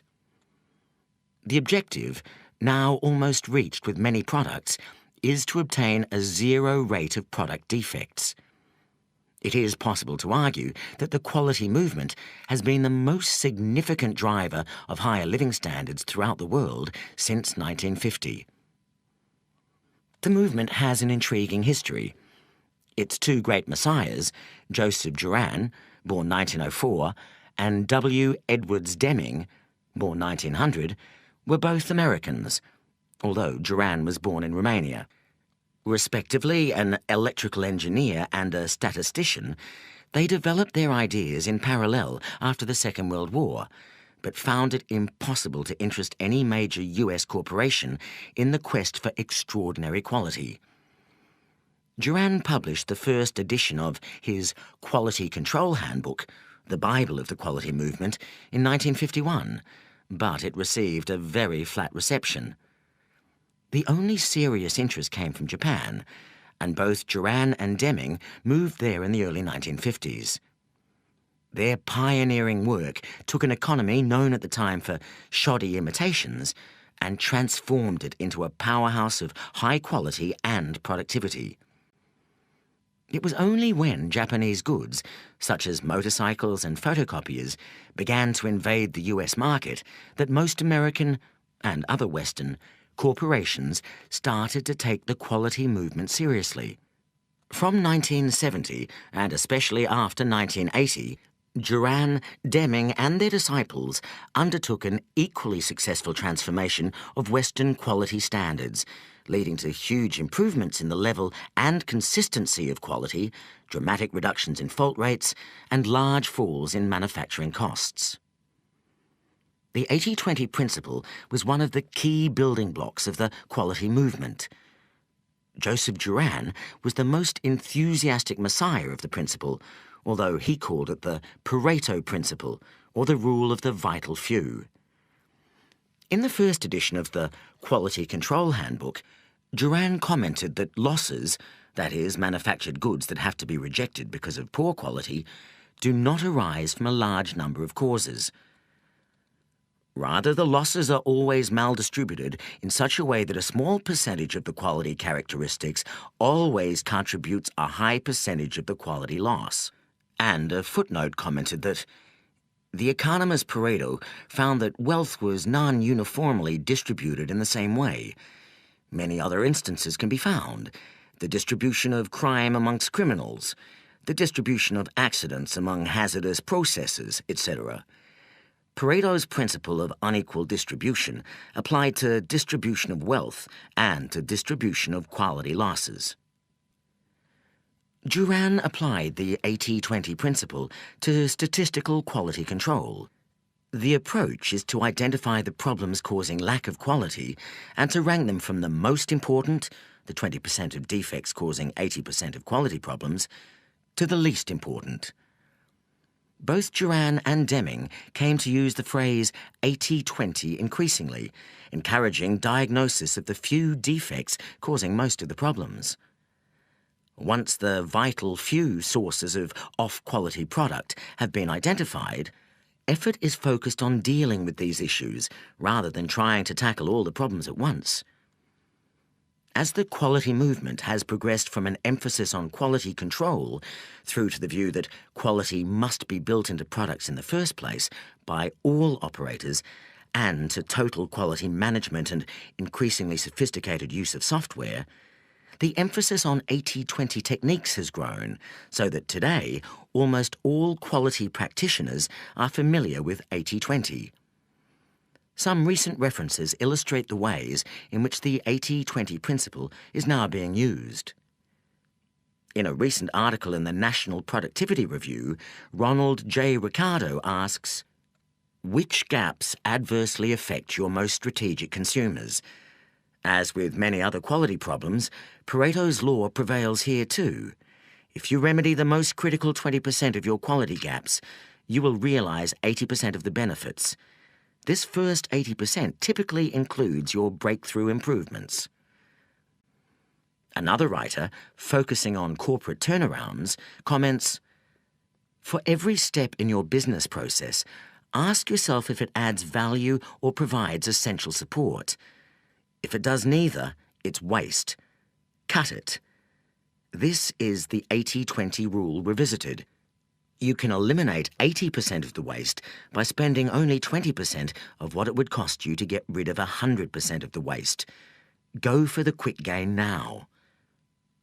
The 80-20 principle was also used by Ford Electronics Manufacturing Corporation in a quality program that won the Shingo Prize.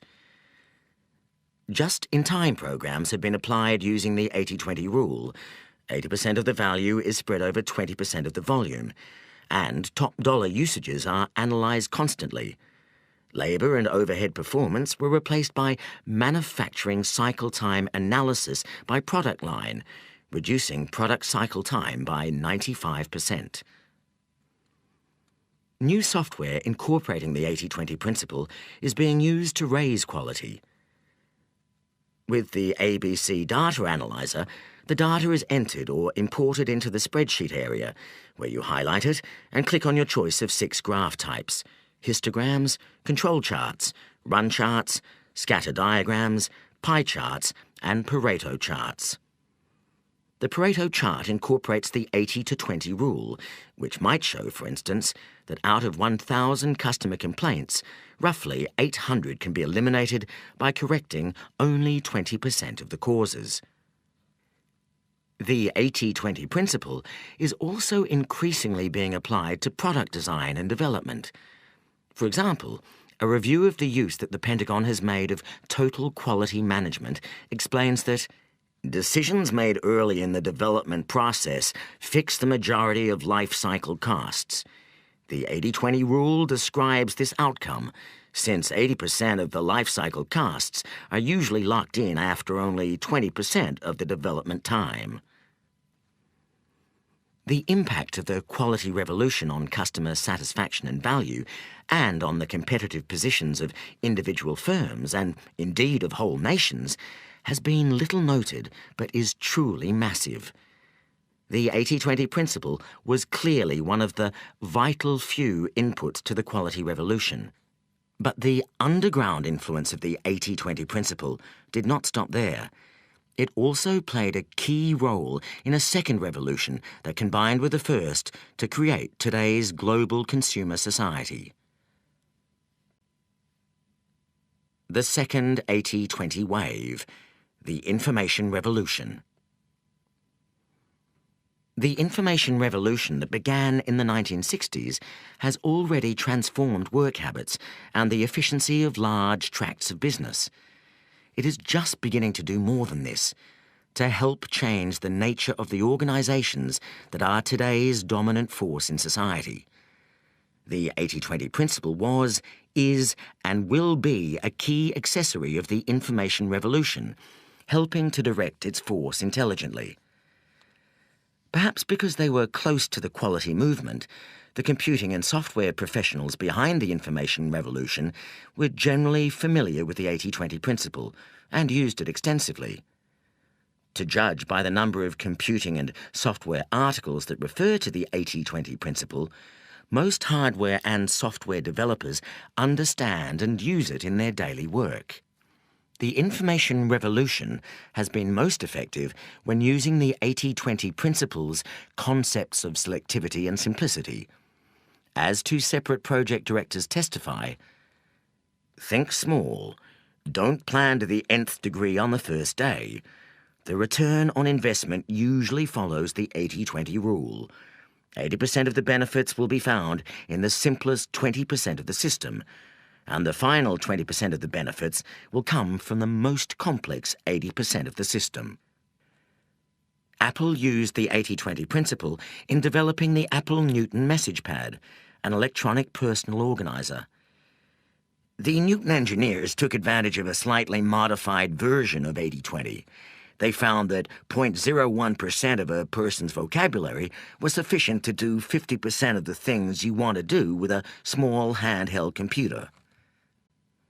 Increasingly, software is substituting for hardware, using the 80-20 principle.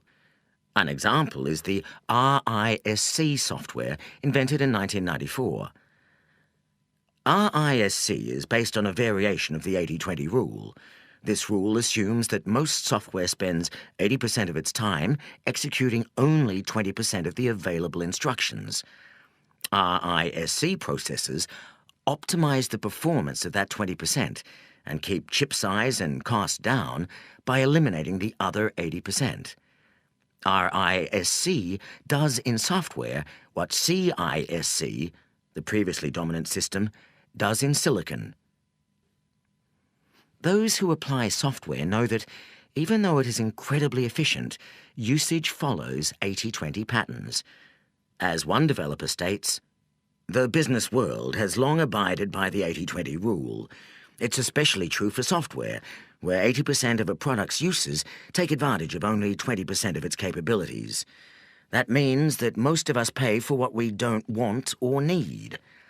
Software developers finally seem to understand this, and many are betting that modular applications will solve the problem.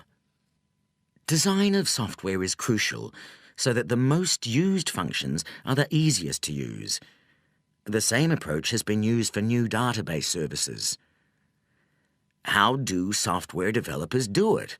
First, they identify what customers want most of the time and how they want to do it. The old 80-20 rule. People use 20% of a program's functions 80% of the time. Good software developers make high-use functions as simple and automatic and inevitable as possible. Translating such an approach to today's database services would mean looking at key customer use all the time. How many times do customers call search service support desks to ask which file to pick or where a file can be found? Good design could eliminate such calls. Wherever one turns, effective innovations in information, in data storage, retrieval, and processing focus heavily on the up to 20% of key needs. The information revolution has a long way to run. The information revolution is the most subversive force business has ever known. Already the phenomenon of information power to the people has given knowledge and authority to frontline workers and technicians, destroying the power and often the jobs of middle management who were previously protected by proprietary knowledge. The information revolution has also decentralized corporations physically. The phone, the PC, broadband, and the increasing miniaturization and mobility of these technologies have already begun to destroy the power of corporate palaces and those who sit or used to sit in them. Ultimately, the information revolution will help to destroy the profession of management itself, thus enabling much greater direct value creation by doers in corporations for their key customers.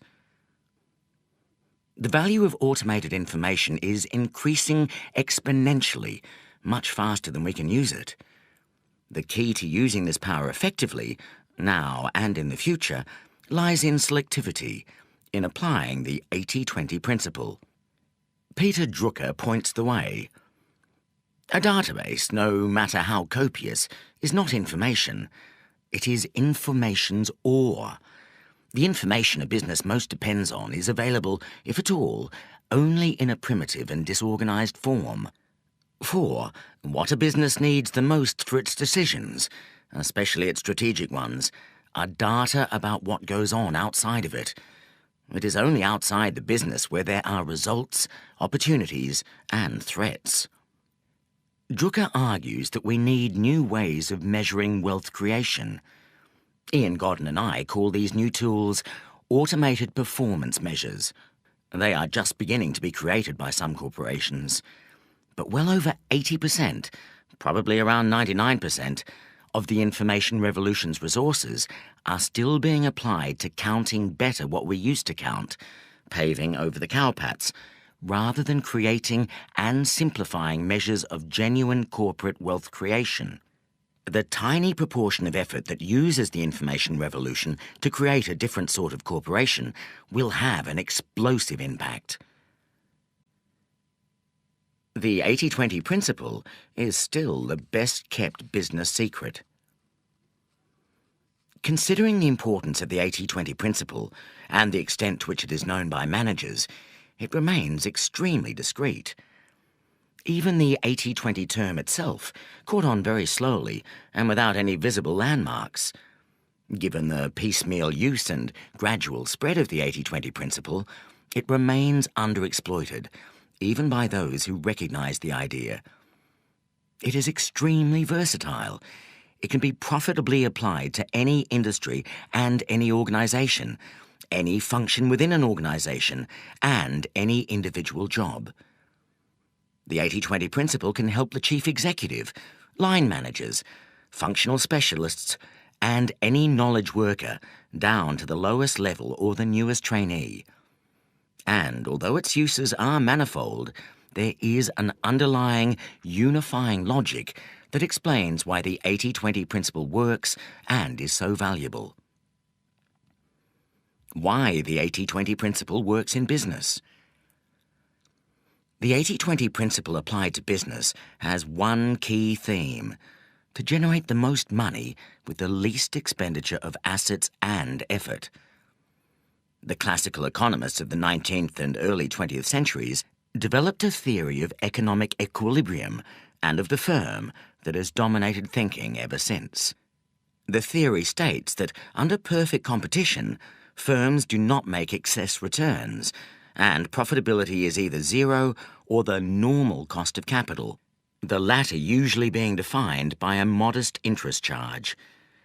The theory is internally consistent and has the sole flaw that it cannot be applied to real economic activity of any kind, and especially not to the operations of any individual firm. The 80-20 theory of the firm. In contrast to the theory of perfect competition, the 80-20 theory of the firm is both verifiable, and has in fact been verified many times, and helpful as a guide to action. The 80-20 theory of the firm goes like this. In any market, some suppliers will be much better than others at satisfying customer needs. These suppliers will obtain the highest price realizations and also the highest market shares. In any market, some suppliers will be much better than others at minimizing expenditure relative to revenues. In other words, these suppliers' products will cost less than other suppliers for equivalent output and revenue, or alternatively, they will be able to generate equivalent output with lower expenditure. Some suppliers will generate much higher surpluses than others. I use the phrase surpluses rather than profits because the latter normally implies the profit available for shareholders. The concept of surplus implies the level of funds available for profits or reinvestment over and above what is needed normally to keep the wheels turning. Higher surpluses will result in one or more of the following. 1. Greater reinvestment in product and service to produce greater superiority and appeal to customers. 2. Investment in gaining market share through greater sales and marketing effort and/or takeovers of other firms. 3. Higher returns to employees, which will tend to have the effect of retaining and attracting the best people in the market. And/or 4. Higher returns to shareholders, which will tend to raise share prices and lower the cost of capital, facilitating investment and/or takeovers. Over time, 80% of the market will tend to be supplied by 20% or fewer of the suppliers, who will normally also be more profitable. At this point, it is possible that the market structure may reach an equilibrium, although it will be a very different kind of equilibrium from that beloved of the economists' perfect competition model. In the 80-20 equilibrium, a few suppliers, the largest, will offer customers better value for money and have higher profits than smaller rivals. This is frequently observed in real life, despite being impossible according to the theory of perfect competition. We may term our more realistic theory the 80-20 law of competition.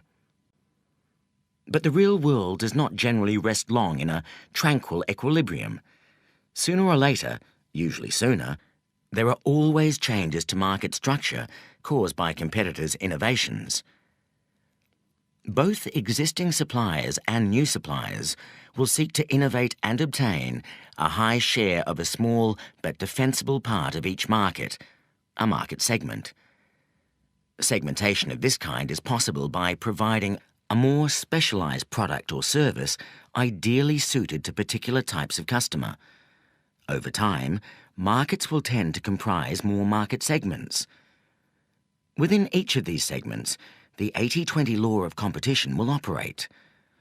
The leaders in each specialist segment may either be firms operating largely or exclusively in that segment or industry generalists, but their success will be dependent, in each segment, on obtaining the greatest revenue with the lowest expenditure of effort. In each segment, some firms will be much better than others at doing this and will tend to accumulate segment market share as a result. Any large firm will operate in a large number of segments, that is, in a large number of customer-product combinations where a different formula is required to maximize revenue relative to effort and/or where different competitors are met. In some of these segments, the individual large firm will generate large surpluses, and in other segments, much lower surpluses, or even deficits. It will tend to be true, therefore, that 80% of surpluses or profits are generated by 20% of segments, and by 20% of customers, and by 20% of products. The most profitable segments will tend to, but will not always, be where the firm enjoys the highest market shares, and where the firm has the most loyal customers, loyalty being defined by being long-standing and least likely to defect to competitors. Within any firm, as with all entities dependent on nature and human endeavour, there is likely to be an inequality between inputs and outputs, an imbalance between effort and reward. Externally, this is reflected in the fact that some markets, products and customers are much more profitable than others. Internally, the same principle is reflected by the fact that some resources, be they people, factories, machines or permutations of these, will produce very much more value relative to their cost than will other resources. If we were able to measure it, as we can with some jobs such as those of salespeople, we would find that some people generate a very large surplus, Their attributable share of revenue is very much greater than their full cost, whereas many people generate a small surplus or a deficit. Firms that generate the largest surpluses also tend to have the highest average surplus per employee. But in all firms, the true surplus generated by each employee tends to be very unequal. 80% of the surplus is usually generated by 20% of employees. At the lowest level of aggregation of resources within the firm, for example, an individual employee, 80% of the value created is likely to be generated in a small part, approximately 20%, of the time when, through a combination of circumstances, including personal characteristics and the exact nature of the task, the employee is operating at several times his or her normal level of effectiveness. The principles of unequal effort and return therefore operate at all levels of business: markets, market segments, products, customers, departments, and employees. It is this lack of balance, rather than a notional equilibrium, that characterizes all economic activity. Apparently small differences create large consequences. A product has only to be 10% better value than that of a competing product to generate a sales difference of 50% and a profit difference of 100%. 3 action implications. One implication of the 80-20 theory of firms is that successful firms operate in markets where it is possible for that firm to generate the highest revenues with the least effort. This will be true both absolutely, that is, relative to monetary profits, and relatively, that is, in relation to competition. A firm cannot be judged successful unless it has a high absolute surplus, in traditional terms, a high return on investment, and also a higher surplus than its competitors, higher margins. A second practical implication for all firms is that it is always possible to raise the economic surplus, usually by a large degree, by focusing only on those market and customer segments where the largest surpluses are currently being generated. This will always imply redeployment of resources into the most surplus-generating segments, and will normally also imply a reduction in the total level of resource and expenditure. In plain words, fewer employees and other costs. Firms rarely reach the highest level of surplus that they could attain, or anywhere near it, both because managers are often not aware of the potential for surplus, and because they often prefer to run large firms rather than exceptionally profitable ones. A third corollary is that it is possible for every corporation to raise the level of surplus by reducing the inequality of output and reward within the firm. This can be done by identifying the parts of the firm, people, factories, sales offices, overhead units, countries, that generate the highest surpluses, and reinforcing these, giving them more power and resources, and, conversely, identifying the resources generating low or negative surpluses, facilitating dramatic improvements and, if these are not forthcoming, stopping the expenditure on these resources. These principles constitute a useful 80-20 theory of the firm, but they must not be interpreted too rigidly or deterministically. The principles work because they are a reflection of relationships in nature, which are an intricate mixture of order and disorder, of regularity and irregularity. Look for irregular insights from the 80-20 principle. It is important to try to grasp the fluidity and force driving 80-20 relationships. Unless you appreciate this, you will interpret the 80-20 principle too rigidly and fail to exploit its full potential. The world is full of small causes that, when combined, can have momentous consequences.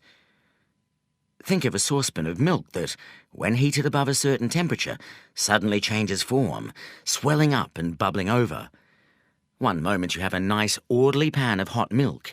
The next moment you can either have a wonderful cappuccino or, If you are a second too late, a mess on top of your stove. Things take a little more time in business, but 1 year you can have an excellent and very profitable IBM dominating the computer industry, and before long, a combination of small causes resulting in a blinded monolith staggering to avoid destruction. Creative systems operate away from equilibrium. Cause and effect, input and output, operate in a non-linear way. You do not usually get back what you put in. You may sometimes get very much less and sometimes get very much more. Major alterations in a business system can flow from apparently insignificant causes. At any one time, people of equal intelligence, skill and dedication can produce quite unequal results as a result of small structural differences. Events cannot be predicted, although predictable patterns tend to recur. Identify lucky streaks. Control is therefore impossible, but it is possible to influence events and, perhaps even more important, it is possible to detect irregularities and benefit from them. The art of using the 80-20 principle is to identify which way the grain of reality is currently running and to exploit that as much as possible. Imagine you are in a crazy casino full of unbalanced roulette wheels. All numbers pay odds of 35 to 1, but individual numbers come up more or less frequently at different tables. At 1, number 5 comes up 1 time in 20. At another table, it only comes up 1 time in 50. If you back the right number at the right table, you can make a fortune.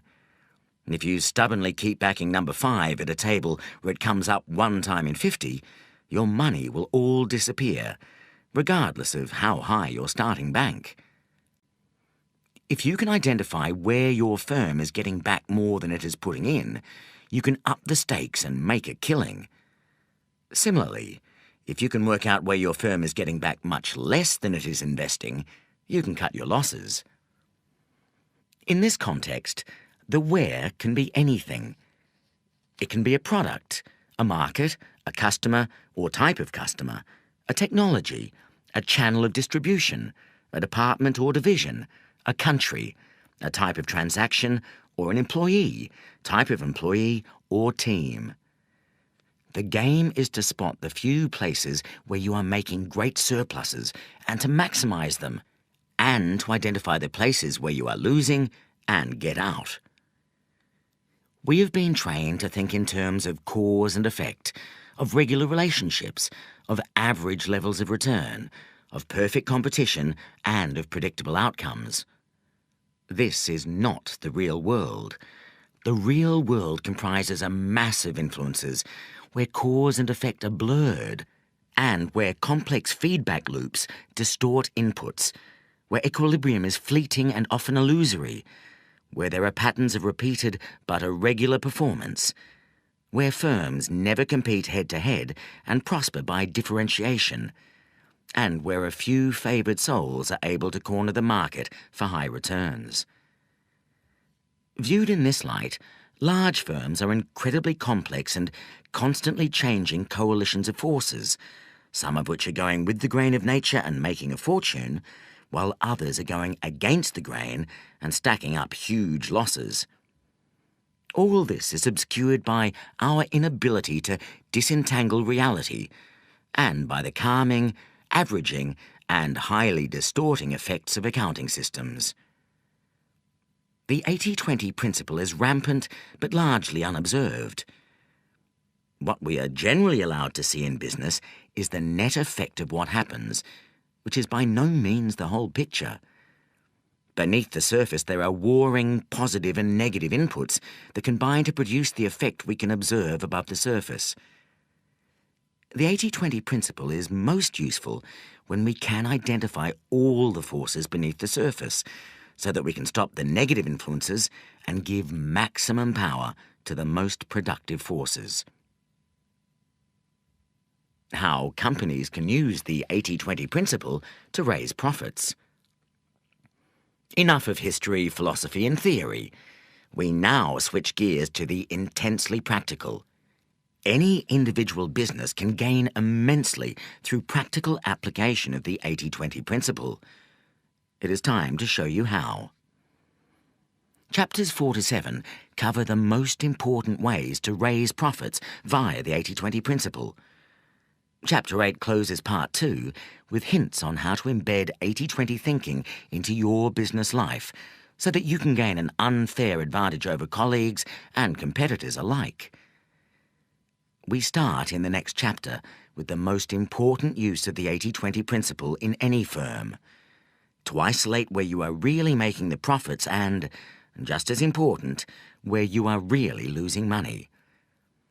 Every business person thinks they know this already, and nearly all are wrong. If they had the right picture, their whole business would be transformed. Chapter 4. Why your strategy is wrong. Unless you have used the 80-20 principle to redirect your strategy, you can be pretty sure that the strategy is badly flawed. Almost certainly you don't have an accurate picture of where you make and lose the most money. It is almost inevitable that you are doing too many things for too many people. Business strategy should not be a grand and sweeping overview. It should be more like an underview, a peek beneath the covers to look in great detail at what is going on. To arrive at a useful business strategy, you need to look carefully at the different chunks of your business, particularly at their profitability and cash generation. Unless your firm is very small and simple, it is almost certainly true that you make at least 80% of your profits and cash in 20% of your activity and in 20% of your revenues. The trick is to work out which 20%. Where are you making the most money? Identify which parts of the business are making very high returns, which are just about washing their faces, and which are disasters. To do this, we will conduct an 80-20 analysis of profits by different categories of business. By product or product group type. By customer or customer group type. By any other split that appears to be relevant for your business for which you have data, for example by geographical area or distribution channel. By competitive segment. Start with products. Your business will almost certainly have information by product or product group. For each, look at the sales over the last period, month, quarter or year, decide which is most reliable, and work out the profitability after allocating all costs. How easy or difficult this will be depends on the state of your management information. What you need may all be readily available, but if not, you'll have to build it up yourself. You are bound to have sales by product or product line, and almost certainly the gross margin, sales less cost of sales. You will also know the total costs for the whole business, or the overhead costs. What you then have to do is allocate all the overhead costs to each product group on some reasonable basis. The crudest way is to allocate cost on a percentage of turnover. A moment's thought, however, should convince you that this will not be very accurate. Some products take a great deal of salespeople's time relative to their value, for example, and others take very little. Some are heavily advertised and others not at all. Some require a lot of fussing around in manufacturing, whereas others are straightforward. Take each category of overhead cost and allocate it to each product group. Do this for all the costs, then look at the results. Typically, some products, representing a minority of turnover, are very profitable. Most products are modestly or marginally profitable, and some are making really large losses once you allocate all the costs. I recently conducted a study of an electronic instrumentation group, which had 8 groups of products that I labelled from A to H. Comparing the sales, income, and return on sales for each group with the company total, I could see that product group A accounted for only 3% of sales, but for 10% of profits. Product groups A, B and C accounted for 20% of sales, but for 53% of profits.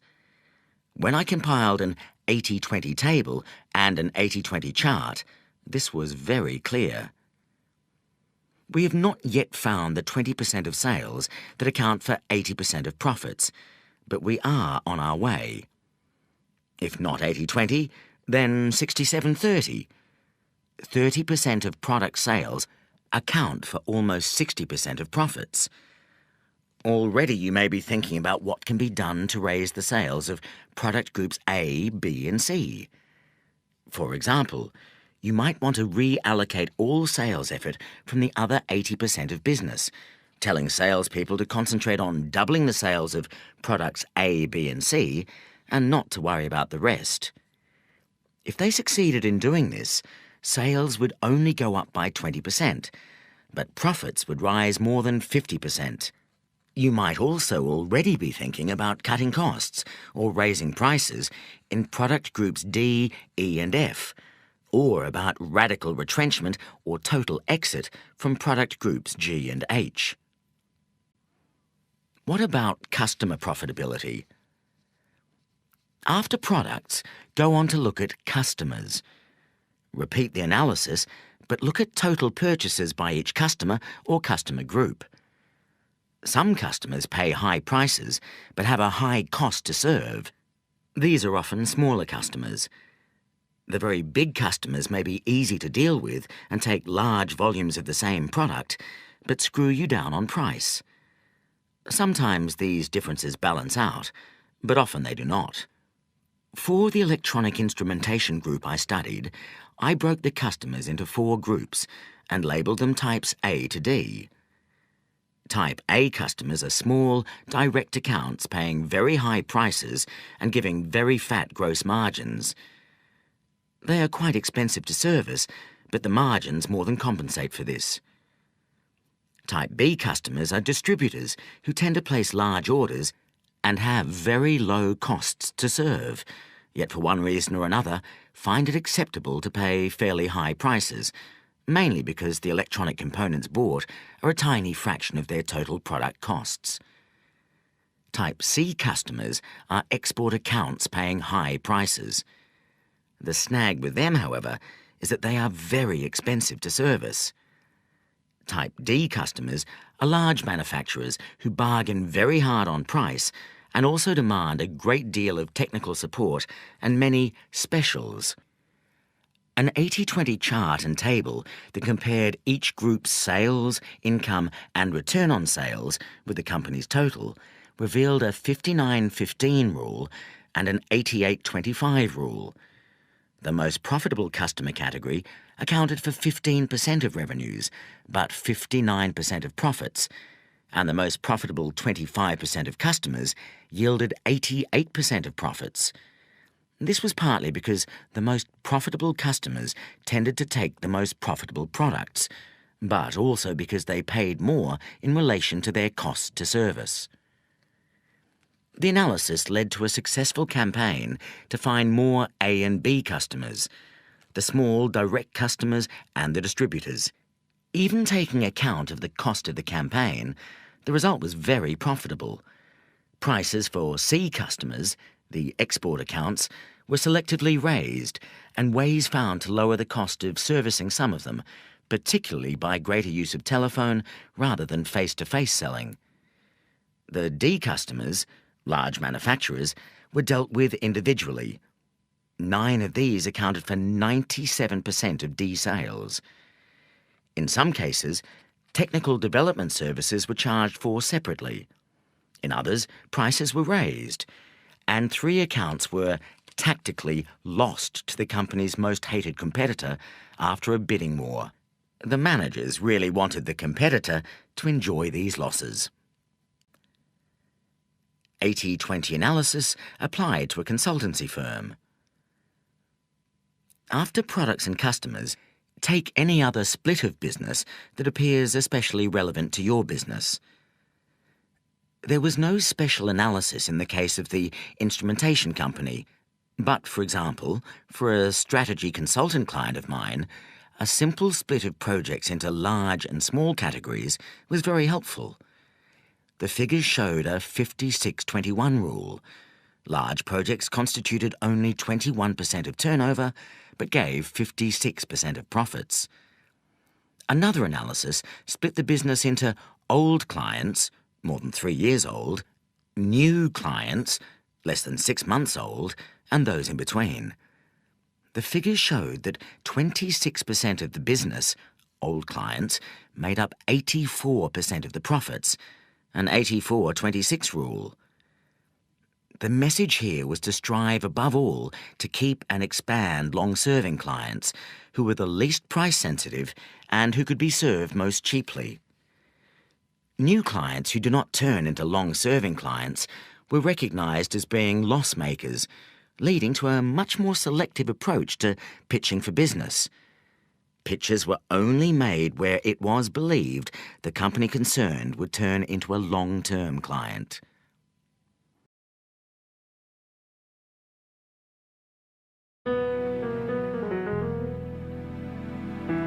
This is the end of CD 2. The book continues on CD 3.